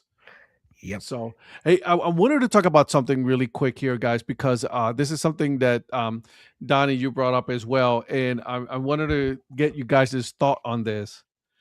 Rutgers has, since 2014, since joining the Big Ten, has lost over $500 million. And I'm going to repeat that again. They have lost over $500 million. You join one of the most successful conferences in college sports, and you cannot find a way to make money. How is that even possible? Because you suck. I mean, yeah, there's supposed to be some revenue sharing, I guess, across the conference, but yeah, all the top end schools wanted people like Rutgers in there, Maryland in there, things like that, just because they needed some fodder to have some easy wins. Well, not only that, but I think it was the TV market is what they were going for. Well, they're going for the markets, which I don't. In this day and age, forget TV markets. Who gives a crap about TV markets? Everything back in 2014 is different. Sure, 12 years ago. That was different. Yeah. But some of these teams need to rethink this. Absolutely. I mean, if you're Rutgers, do you keep doing this just for the you go back to prestige, if you want to even call it that, of being in the Big Ten? Like, come on. I don't know. Being the red. Wow, he's stealing your material there, Patrick. Son of a, I hate you, Eric. You're welcome. I hate you so much. Breaking news, guys. Just in, the Cleveland Browns quarterback Shedeur Sanders has been elected to the Pro Football Hall of Fame on the first ballot after receiving 43 of the necessary 40 votes. Wow. Is that what you guys were laughing about? Yeah, that's from NFL memes. Oh God, I hate you. It's because of the meme because he made it to the Pro Bowl. Well, so did Keyshawn Nixon. That dude was hot garbage for Green Bay this year. That goes to show you guys the Pro Bowl doesn't mean anything. Once the players that are actually elected to the Pro Bowl, whether they play or not, you select the Pro Bowl player should be selected. You get your honor, and that's it. Whether you play or not, you're it. Like, you don't replace one of those. You don't replace a guy that's not playing with a guy that's going to play in some stupid game. It's like you got your Pro Bowlers, and then you got all these people that are going to just be at the Pro Bowl weekend. I wouldn't make them official Pro Bowlers. It's stupid. Because all he's doing is going out there and they're getting him for ratings, for TV, for what that's worth. And now he's officially listed as a Pro Bowler, which is enough. Stupid. Well, what I'm waiting for now is for Donnie to go at 7:21. Drake May selected to the Pro Bowl. At 7:25. Shedeur Sanders replaces him in the Pro Bowl. You know, go all Dabo about it. Yeah. Pro Bowl means jack shit now. Most players opt out. They should cancel the game and have skill competition. Same thing with the NBA All-Star game. The MLB one so far is the one that is still kind of like, people like it. And the NHL game, that's it. Other than that, we ain't got much else. Yeah. A lot of them are just kind of seen as an annoyance at this point. It's like you'd rather have the time off and not go through that. Like the NHL, the NHL is basically like a skills competition, isn't it? I mean, I know you play a game, but do they still have the 3 teams that they do? Yes. Okay. Well, now last year they did the 4 nations. The 4 nations is what they did instead. Wow. That was a huge hit. It was like a little mini Olympics. Yeah, they need to come back to that one because that one was legit. I even watched that. Yeah. Yeah, that one I was like, I'm all about that. So, all right, let me take a quick look here. Even Eric lowered himself to watch a different sport. Hey, 4 Nations was fun. Yeah, no, that was a big hit. All right, guys, I want to bring up to you guys, we have a new alternate identity that has been released in minor league baseball. That is the Akron Chip Dippers. I think overall we all like this one. Yeah, I like it. Isn't that because French onion dip was first created in Akron? I think it was French onion dip, to be specific. Possibly, I don't know. Akron comes up with so many alternate identities, I can't keep up with them. Like, I didn't like the last one they did. I don't remember what it was. It was some kind of similar type thing to this. It was the The JoJo's? JoJo's. No. Sauerkraut balls? I'd have to look it up. No, the one they did this past season, it was Make up your mind, Donnie. Make up your mind on which one was it. Terry. The cheese salads. Earmuffs, Terry. This is a family show. Cheese salads. That's what it was. The cheese salads. Oh, did you? Okay, I'm sorry. Yeah, that one I didn't care for. That's what he said, bro. That's what I said. Ed, tell Donnie to go back to Ohio for work so he can find us I know, right? hats and TJ. Ohio needs you. Again. Okay. To get more JoJo's hats or whatever you got. They don't have a hat for this yet, guys. No, Akron typically doesn't release theirs until like the season starts. Correct. So that's what they did last year with their identities. I try to look see if they have one. They do not. So I can't show it to you guys. They've got t-shirts. T-shirts and that's it. So it's the Bim Ritter stuff. The Bim Ritter stuff they seem to have, but not 47s, not New Eras and all that. Nope, nothing yet. So, but what do you guys install? What do you guys think of this logo here? It's overall, What if I was to show you the hat that they have kind of like showing here? Where is it? That's the hat. They have a hat showing here. And is that the ticket offer that they were doing? Correct. It's a gray with a blue brim. It's not bad. I don't love gray. I don't know if that's on field or if that's just kind of like a souvenir hat, but I've never been a humongous fan of just like gray crowns on hats. That's just me. I don't mind the gray crowns, honestly. It's not that bad. Yeah, I mean, my favorite color that they have in there is that plum or purple, or whatever it is that they've got in there. That's the best color in that whole bunch. In your opinion? In my opinion, yeah. I mean, it's one of those things where we've talked about before, especially with Lehigh and a few others that are very hyper local identities. Yeah, and that's what all of these food identities are basically that. I mean, hell, I didn't know what a JoJo was. I didn't know what the cheese salad was. JoJo's are delicious. Oh, I know. I'm not saying JoJo's there's anything wrong with it. I'm just saying they're all very specific to that region of Ohio.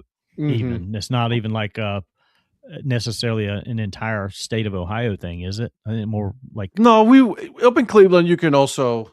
No, but I mean it's more of a Northeast Ohio thing. Oh yeah, is what I mean. Yeah. So it's great for that. It's like for me, it's like nothing exciting about it.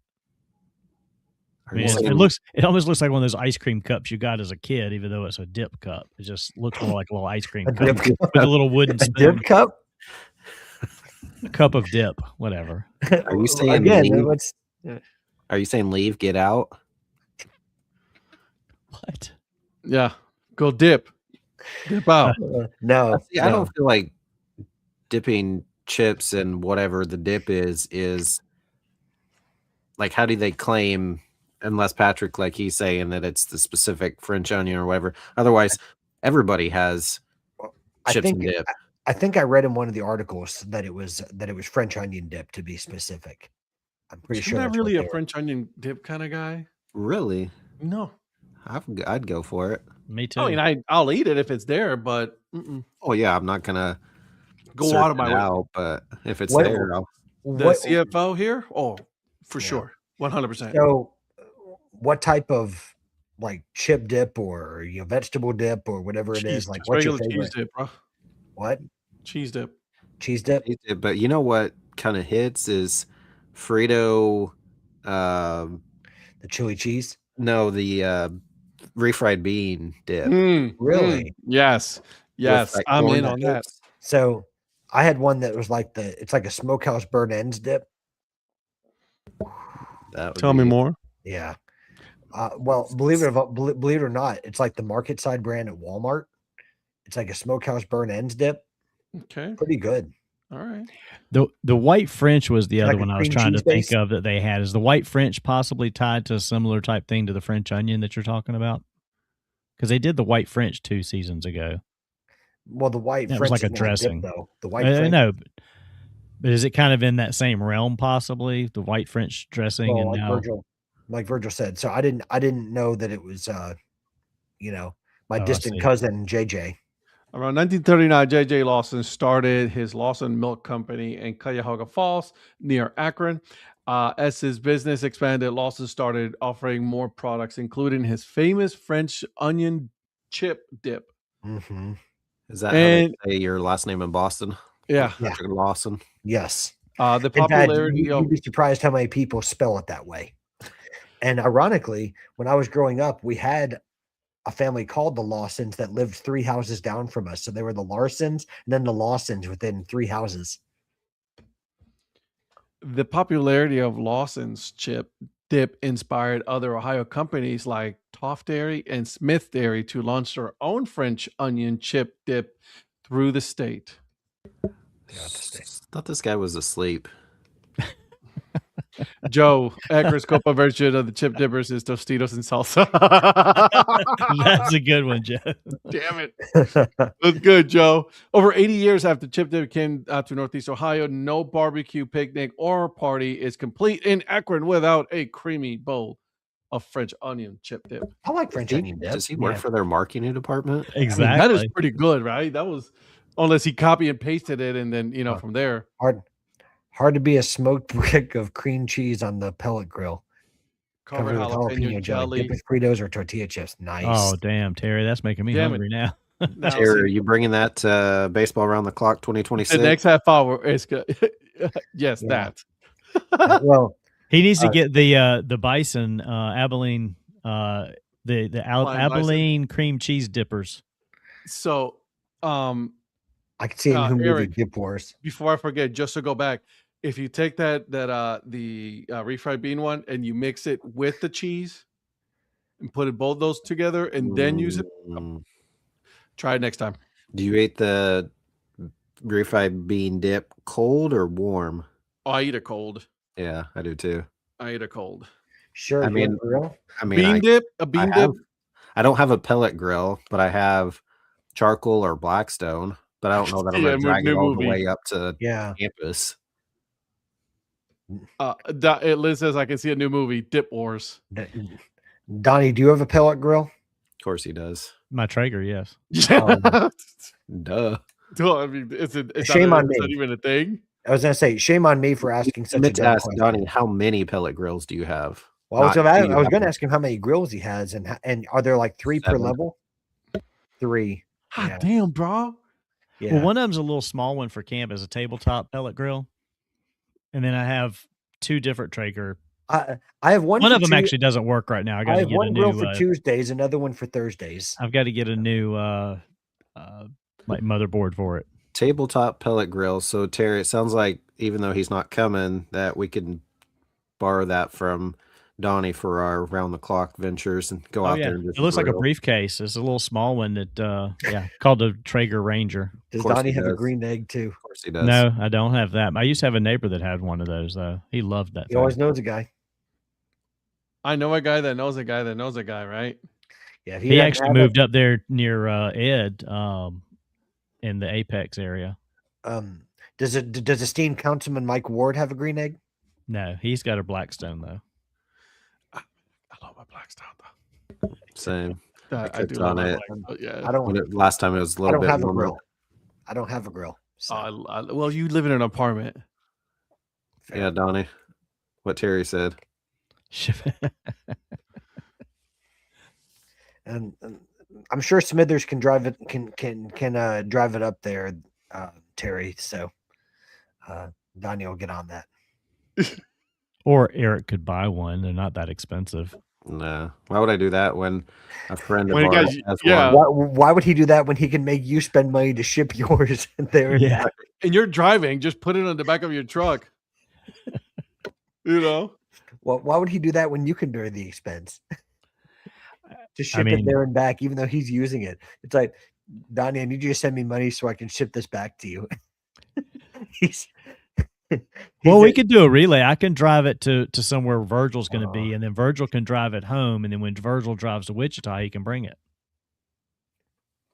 Yeah. We'll do kind of a relay race with it. Now he's going to go to UPS store and he's going to say, put it on Donnie's tab. Yeah. Have a good night, Day. Have a good night, Day. Good night, Day. No school for her tomorrow too. Oh, no Really? school?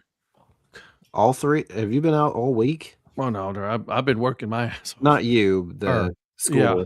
Yep. See, Wichita was only out yesterday, and then they're back in. They were back in today. I think our schools are back in tomorrow. The roads are good. The roads are good. There's no issues. Okay, there's no issues out there right now. Our roads were pretty good yesterday. The only thing was the temperature was pretty bad, but outside of that, the roads are fine. So Well, by the way, I just take that back. They are our local school district is doing a school from home day tomorrow. So I know that I'm going back to the office. Do a delayed start. That's what do that. Well, like I said, I know that I know that I'm going into the office tomorrow. So stupid. It's annoying as hell. Anywho, does she have to do school from home, or do they just not have them do anything? No, we got to teach them. We're doing the job now. Okay, I had her, reading and studying and doing math homework. Why? Because obviously it's not enough that I'm doing my job. I got to do your job too. Terry got 3 snowflakes on the ground, and then they shut down Texas. Right. Yeah. All we got is 2-hour delay on Monday. See, I'm good with that. Yeah, like. Well, Beeson's got a lot more kids than you do too. Yeah, dude, you got a whole baseball team, bro. He just needs a catcher. Our school's closed tomorrow too. We don't do slick roads here. There's not slick. It's everything is gone because it was like in the 40s today. So everything is gone. Yeah, Terry, Georgia doesn't do slick roads either. Like if there's even the forecast, I feel like I saw a video today. You don't need to go to an amusement park if you can drive on the roads in Texas, and there was a car just spinning like a tilt-a-whirl down the street.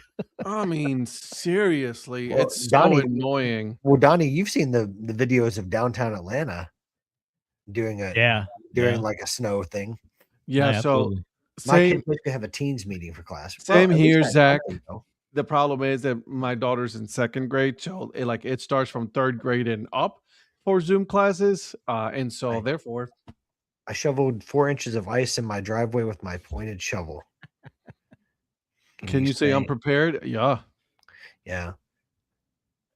I tried to get Donnie to bring his his snow machine over here to try to, or his melting machine over here, but I can tell you there was we only get rain. I don't have any of that stuff. Yeah. It's just so annoying. It's annoying. Now my friend Edward, he lives up in Chelmsford, Massachusetts. I live in Fuquay, bro, north of Boston, and he has not you, my friend Edward Rene Rivera. Yeah, I've known Ed since first grade, and he's not that old. He's the one. 2020. Yeah. Well, he was the one that went to the Naval Academy. That he's the reason I pulled for Navy all season. Anyway, he sent a video of the snow they've gotten the last 2 days, and it's over his mailbox. He was like, anyway, shut up, Eric. Moving on. That's what he just told you. That's where he got his love for. Well, he was classmates with Roger Staubach. So, hey, I know you guys talked about this last week, but can I give you guys my take on Cleburne's new logo? Garbage. Enough. Moving on. Okay. Good story. I couldn't. I saw it. I saw you guys talking about it. Zach. Oh, don't worry. Who won the game random this year? The Army Navy game was actually really good. Yeah, I wish Zach could come down earlier than he's planning to, because Clemson opens the season against Army here, so a few weeks from now. So,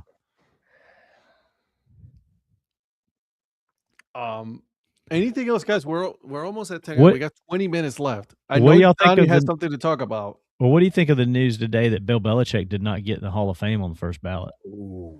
Dude, he's pissing people off. Some? Yeah. Well, at least 11. I just read that people were saying it was mostly because of Spygate and Deflategate, that's the main reason why he wouldn't be. Even then, there's still no reason why he's not first ballot. Absolutely. It's because people hated him that much. So you think he should have been first ballot, Eric? Yeah, I think so. Well, I was going to say I do too, but like, do you guys think this is almost like that Deflategate and the fact that he was a dick to every single what was it, Spygate and Deflategate? Is that almost like the football version of steroids? Kinda. Well, no, it's more personal than that. It's actually more personal than that. How much can you really get from that, though?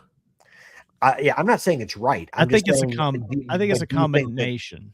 Yeah. No, I think it's the fact that every press conference for 20 years, dick to them. We're moving on to Cleveland.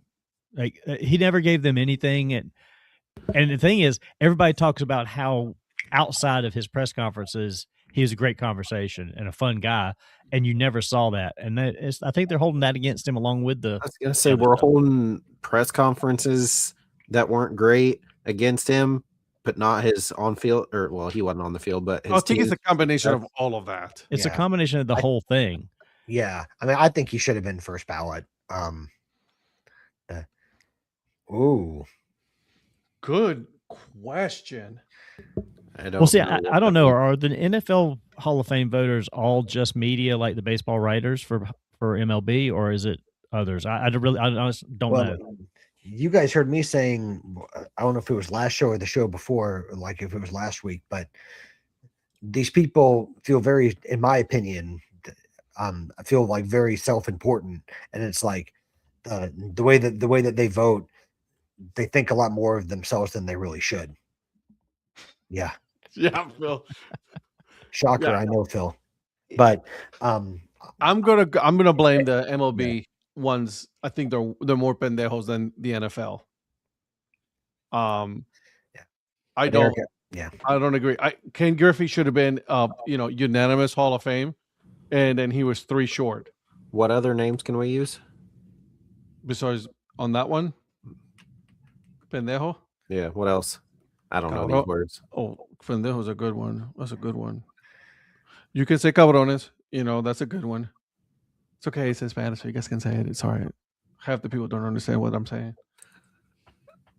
I could say another one that's worse, and Zach is probably gonna, spit his drink if I say it. So instead of saying pendejos, you'll say hijo de putas.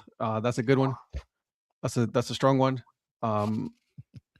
And I think that's a good definition of, the voters.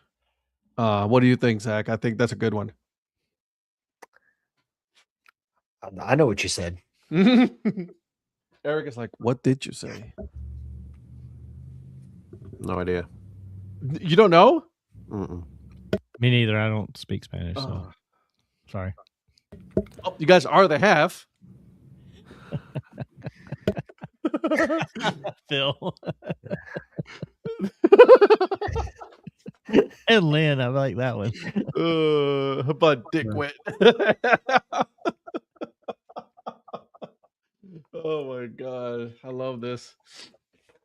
I'll explain it off air. How's that, Eric? All these things my Latina wife calls me.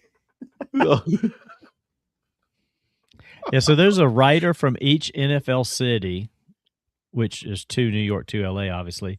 A 33rd representative for the Pro Football Writers of America, and 17 at-large delegates voting. That ain't bad. So at least 11 of those did not cast a vote for him because he had to have. He didn't get 40 of the 50. 40 needed of the 50. Mm-hmm. Do you think it's more difficult to get into the NFL Hall of Fame or the Baseball Hall of Fame? I think it's more difficult for baseball in general. I think there's certain instances where the NFL is harder position wise because they only take one position player at a time. It seems like, maybe on a rare occasion, and there's only so many. Well, and in certain cases, it's almost like to be a wide receiver to get in, unless you're like Randy Moss, or Jerry Rice. It takes a while. Well, I think it's more clear cut in the NFL. I don't think there's as much of the pettiness that you have with the writers. But I also think that statistically, I won't say there's less gray area, but there's with such the a wide NFL? with NFL. Okay, There's yeah, such you're a right. wide range of statistical difference between the Major League Baseball and people. NFL. Yeah. I still think that the threshold is way too high. I mean, True. I'm not saying to lower it so that just anybody can get in. I don't mean to just make it, participation trophies and everybody and their brother gets in. There needs to be a standard, but there are some players that I consider in the NFL. Again, it's a matter of a personal opinion, right? There's people that I would consider to be Hall of Fame worthy, but that the writers have not the voters have not necessarily seen in that light. Well, I think that may be more of a me problem than an NFL problem, but that's Is it a position issue? Because there are players that come up and it's like, okay, this guy's probably the best player at this position, and then somebody becomes eligible that's clearly a better person at that position for the Hall of Fame. Like, I don't think there's anybody put into the Hall of Fame that you look at and you're like, there's no way that guy was a Hall of Famer. I just think some guys wait longer because they get leapfrogged by a better player that becomes eligible, because they don't put like 4 or 5 receivers in at a time if they've got that many. Well, like, for example, and again, this is just obviously from the team that I like, but is Marvin Harrison in now at this point? I don't think he is, but like there's receivers like Reggie Wayne, Marvin Harrison, and people. Reggie Wayne's in now, I think. No, Reggie Wayne is in. Is Reggie Wayne in? I think he got in the last couple of years. Okay, well, I was trying to remember if Marvin Harrison did, because he should. I don't keep up with. I think Marvin Harrison, 2016. Yeah. Okay. Well, anyways, I just remember there were people that I've seen, and I'm like, how in the world are you not in the Hall of Fame yet? Reggie Wayne has been a finalist. That's what I thought. I didn't think he had gotten in. Not been inducted. Okay, so Harrison was who I was thinking was in. Wayne not. I had it back. Reggie Wayne's the one I was thinking of, and I'm like, to me, his numbers are clear that he should be in. But that's, again, I'm a Colts fan, so that's probably one bias. Yeah. But I don't know. But I would have to look at who the last, say, 10 wide receivers since Harrison that were put in were, and see if he deserved it over any of them. And I'm not saying he did. I'm right. Saying, no, I'm saying that, but that's what makes the Hall of Fame for pro football more difficult, because it's one per position essentially. Yeah. Mm-hmm. Versus the baseball, you could have, in theory, you could have like 3 pitchers and a couple of you could have multiple positions. This year, 2 outfielders. Like this year, 2 outfielders. Right. So my problem with the Baseball Hall of Fame is that the difficulty is in getting over the pompousness of the writers. Yeah. Well, for example, like I'm not saying he deserves to get in necessarily, but the fact that Carlos Delgado was only on the ballot for 1 year because he didn't meet the 5% threshold. I was like, no, that's ridiculous. Yeah. Well, here's the thing. And okay, so I'm not saying he deserves to get in. I'm just saying no. Just to even not even be considered the other years. It's just, the problem with the Baseball Hall of Fame is that the writers hold themselves to a standard in their minds that nobody else is holding them to. They have a complex. Yeah, they have a way too much of a complex, right? And it is. Listen, we're not saying that in Major League Baseball it's not hard, because you got a lot more players that play the game than the NFL, right? So it's like it's hard to get in. I get that, but like these guys are like, you talk bad about them one time and they will hold that against you. I think if the Hall of Fame had like the NFL Hall of Fame wants a certain number of players every year to be in. They have it basically down to a science of, by position or whatever. They have whatever it is, 8 or 10 roughly every year. Like if there was a minimum that was required, like every year we need to have at least 5 players elected. So you don't have a like 1 year you have a 1 guy. Yeah. Or something. Like there should be like a floor. There should be like, okay, we need 5 Hall of Famers this year, because there's people that should be in, and they're just not getting in because of that complex of the writers. And if they had a minimum, like, okay, we got to elect at least 5 people, then they would go ahead and put in some of these guys that deserve to be in, that have maybe been on the ballot forever, that they've been reluctant to do collectively. And that's I don't know who, because the Hall of Fame and MLB are not the same entity, so I don't know who makes that rule. What do you think, Eric? Yeah, I was getting lost with the mayor's super long story there. Trying to follow what he was saying. I'm just kidding, Donnie. It's okay. All right. The summary is Don Mattingly deserves to be in the Hall of Fame. Yeah, basically. I didn't even go there. I wasn't even going there. Of course you He's did. gonna whoop your ass, son. Oh my god! You didn't have to say it; it was implied. Right. I just don't understand. Like, so here's the thing. I got it. There's like, and obviously you'll never know because these ballots are casted. They're anonymous and everything. But like when it comes to Ken Griffey Jr., I keep bringing that one because he missed it by 3 points, being unanimous. Yank, that's like New York right there. Like, You think so? Oh yeah, because he said he'll retire before he will either would have thought playing for the Yankees. He would never he hated the Yankees that much. So how many were unanimous? I know Mariano Rivera was. Mariano Rivera. Yeah, is he the only one to get? Yeah, because even Derek Jeter wasn't unanimous. Right, and Ichiro was 1 vote. That's what Lynn was. Yeah, that's I remember that one with Ichiro. Which is a joke. Like who at that point? Like who do you like? Who is that? Dude had 2 careers, 2 full careers. I thought Eric was a baseball writer just to Like you had 2 full careers, one in Japan and one here, and then obviously you have to go back to Japan once you're done in Major League Baseball to end your career. Like that's the rule. I can't imagine any thought process where this person could logically try to explain why they didn't vote for him. Like I just can't come up with any way. Because some people get a high off of being that guy, that man or that woman that did it. But they got to be justifying to themselves that they're not doing it just to do it. And that's what I would like to hear. I mean, you never would, but I'd be like, okay, well, explain to me your point, even though it sucks and it doesn't make any sense. What was your thought process? Yeah. And it would make sense to nobody on the planet. None. No one will ever There's no way you with that person who did not vote for him that it was the right decision. I watched him play 1 game for the Miami Marlins. Leaving out all those years in Seattle and everything else, and he is going to wear he wore the Seattle Mariners hat. Oh yeah, as he should have. I mean, because we talk about now that we were just talking about oh my god, Beltran, which hat he's going to use when he retires. I don't think he said anything, has he? No, he says just at the very beginning of that process. I hope he doesn't pick a team. Hope he pulls a Maddox. Just go straight blank hat.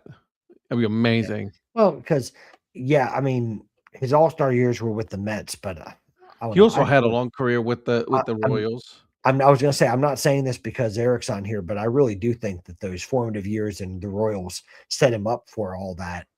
All those All-Star teams that he made. Oh, he's saying that because you're here, Eric. He is so saying that because you're here. That is totally using the word formative years. Really?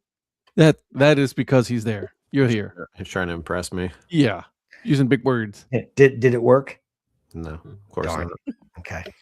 I tried. Oh my god. Okay. So guys, let me see. I there was something else I want to talk about, and it completely just went in and out. So that's fun stuff. I love it when that happens. Is there anything else that we haven't discussed today that we haven't covered?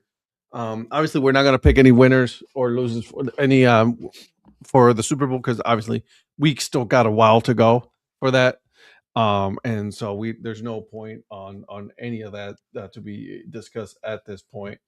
Well, I mean, I guess the only other thing would be Joe Brady being hired as the Bills head coach. Oh, that's what it was. The Browns. Thank you. Thanks for reminding me. Awesome. Good stuff. Well, I was just curious. What did you guys think of Joe Brady getting the Bills job? I mean, it doesn't pan out for to be like a hire from within. It hasn't. Record shows it doesn't work out.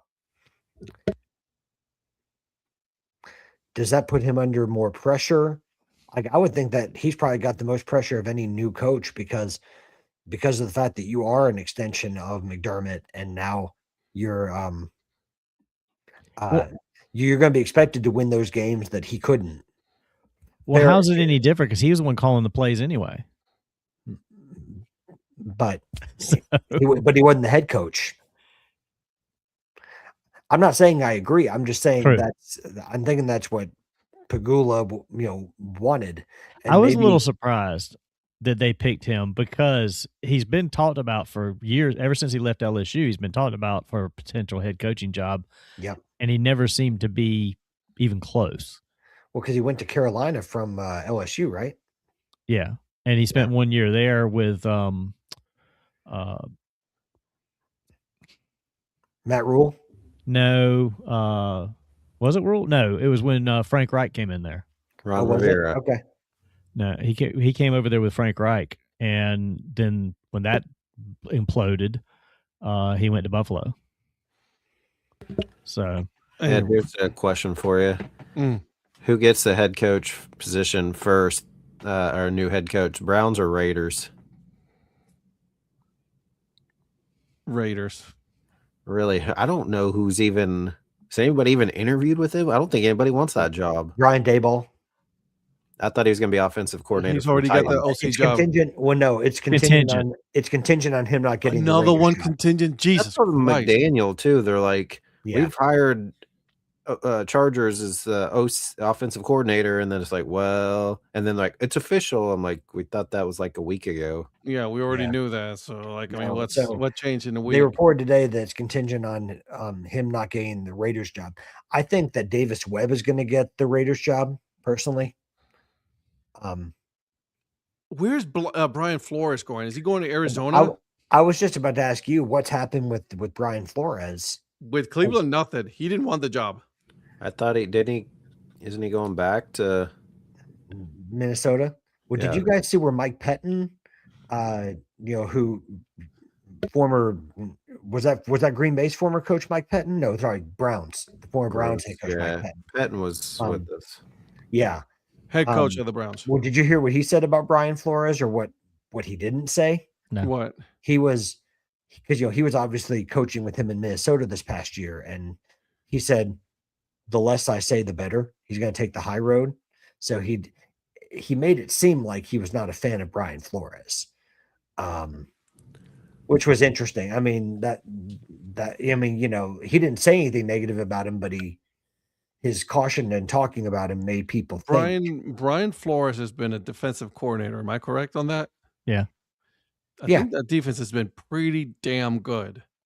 Well, he's also got the lawsuit with NFL hanging over him too. Well, I would have sued too. Shit.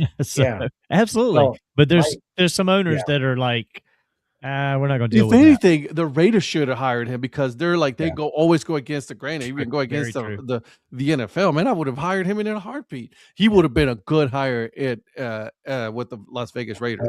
Because Joe Brady had interviewed, I think, twice with the Raiders as well. But then there's Davis Webb, there's Brian Daboll. They were kind of shopping in the same areas that the Bills were. But none of these teams, you have to do homework. Okay, none of these teams, you have to take a personality test. Okay, not one of those teams. So, the Browns, and you know who the problem is? The general manager and the owner. They're the problem. I've never seen so many head coach candidates say, "You know what? I'll go back to being an OC or a DC." And because of that reason, I think Nathan Shieldhouse is going to be your next head coach. I'm okay with that. At this point, I'm okay with that. I don't want Schwartz. I don't want Monken. I don't want an older head coach already. I don't want that. We've been doing the same thing over and over again, and it's just not working out. Bring somebody young that can, grow with the same team. Because at this point, we know that they're not going to win until 2028 when they go to the new stadium. What about Prime? No, Have y'all heard anything about Shula now that the Rams are out getting doing anything? Because I think some people were waiting on him possibly.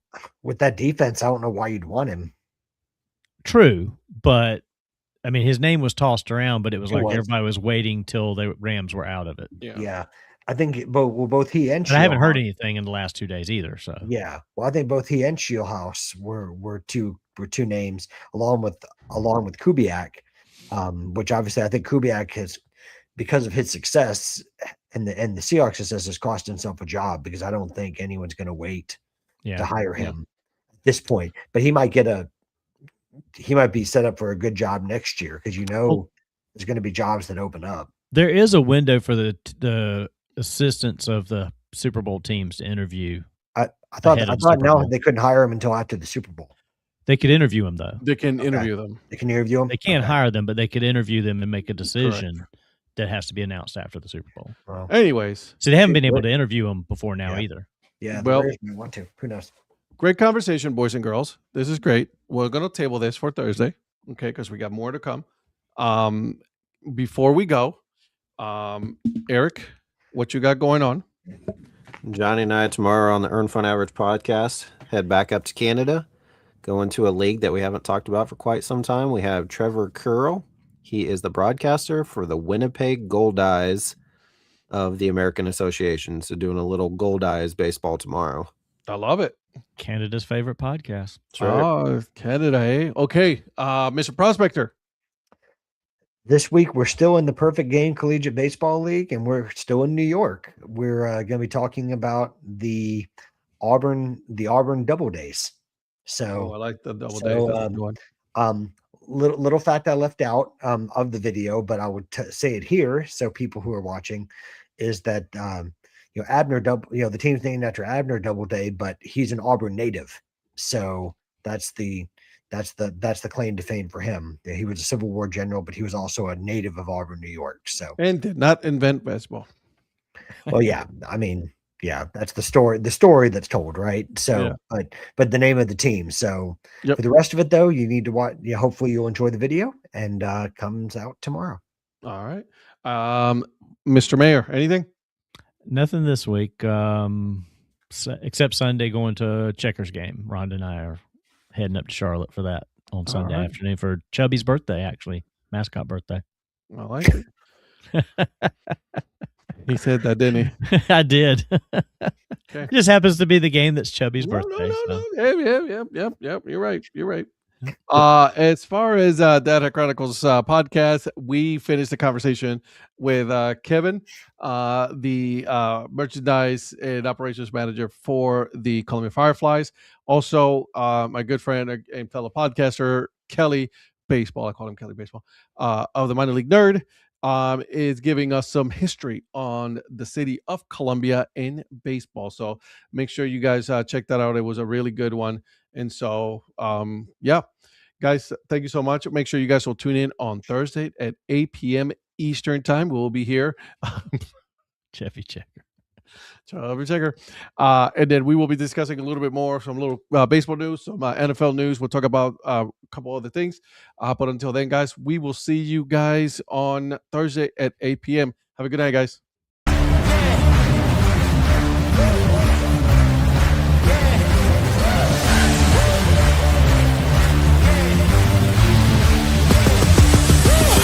We're gonna take on the world.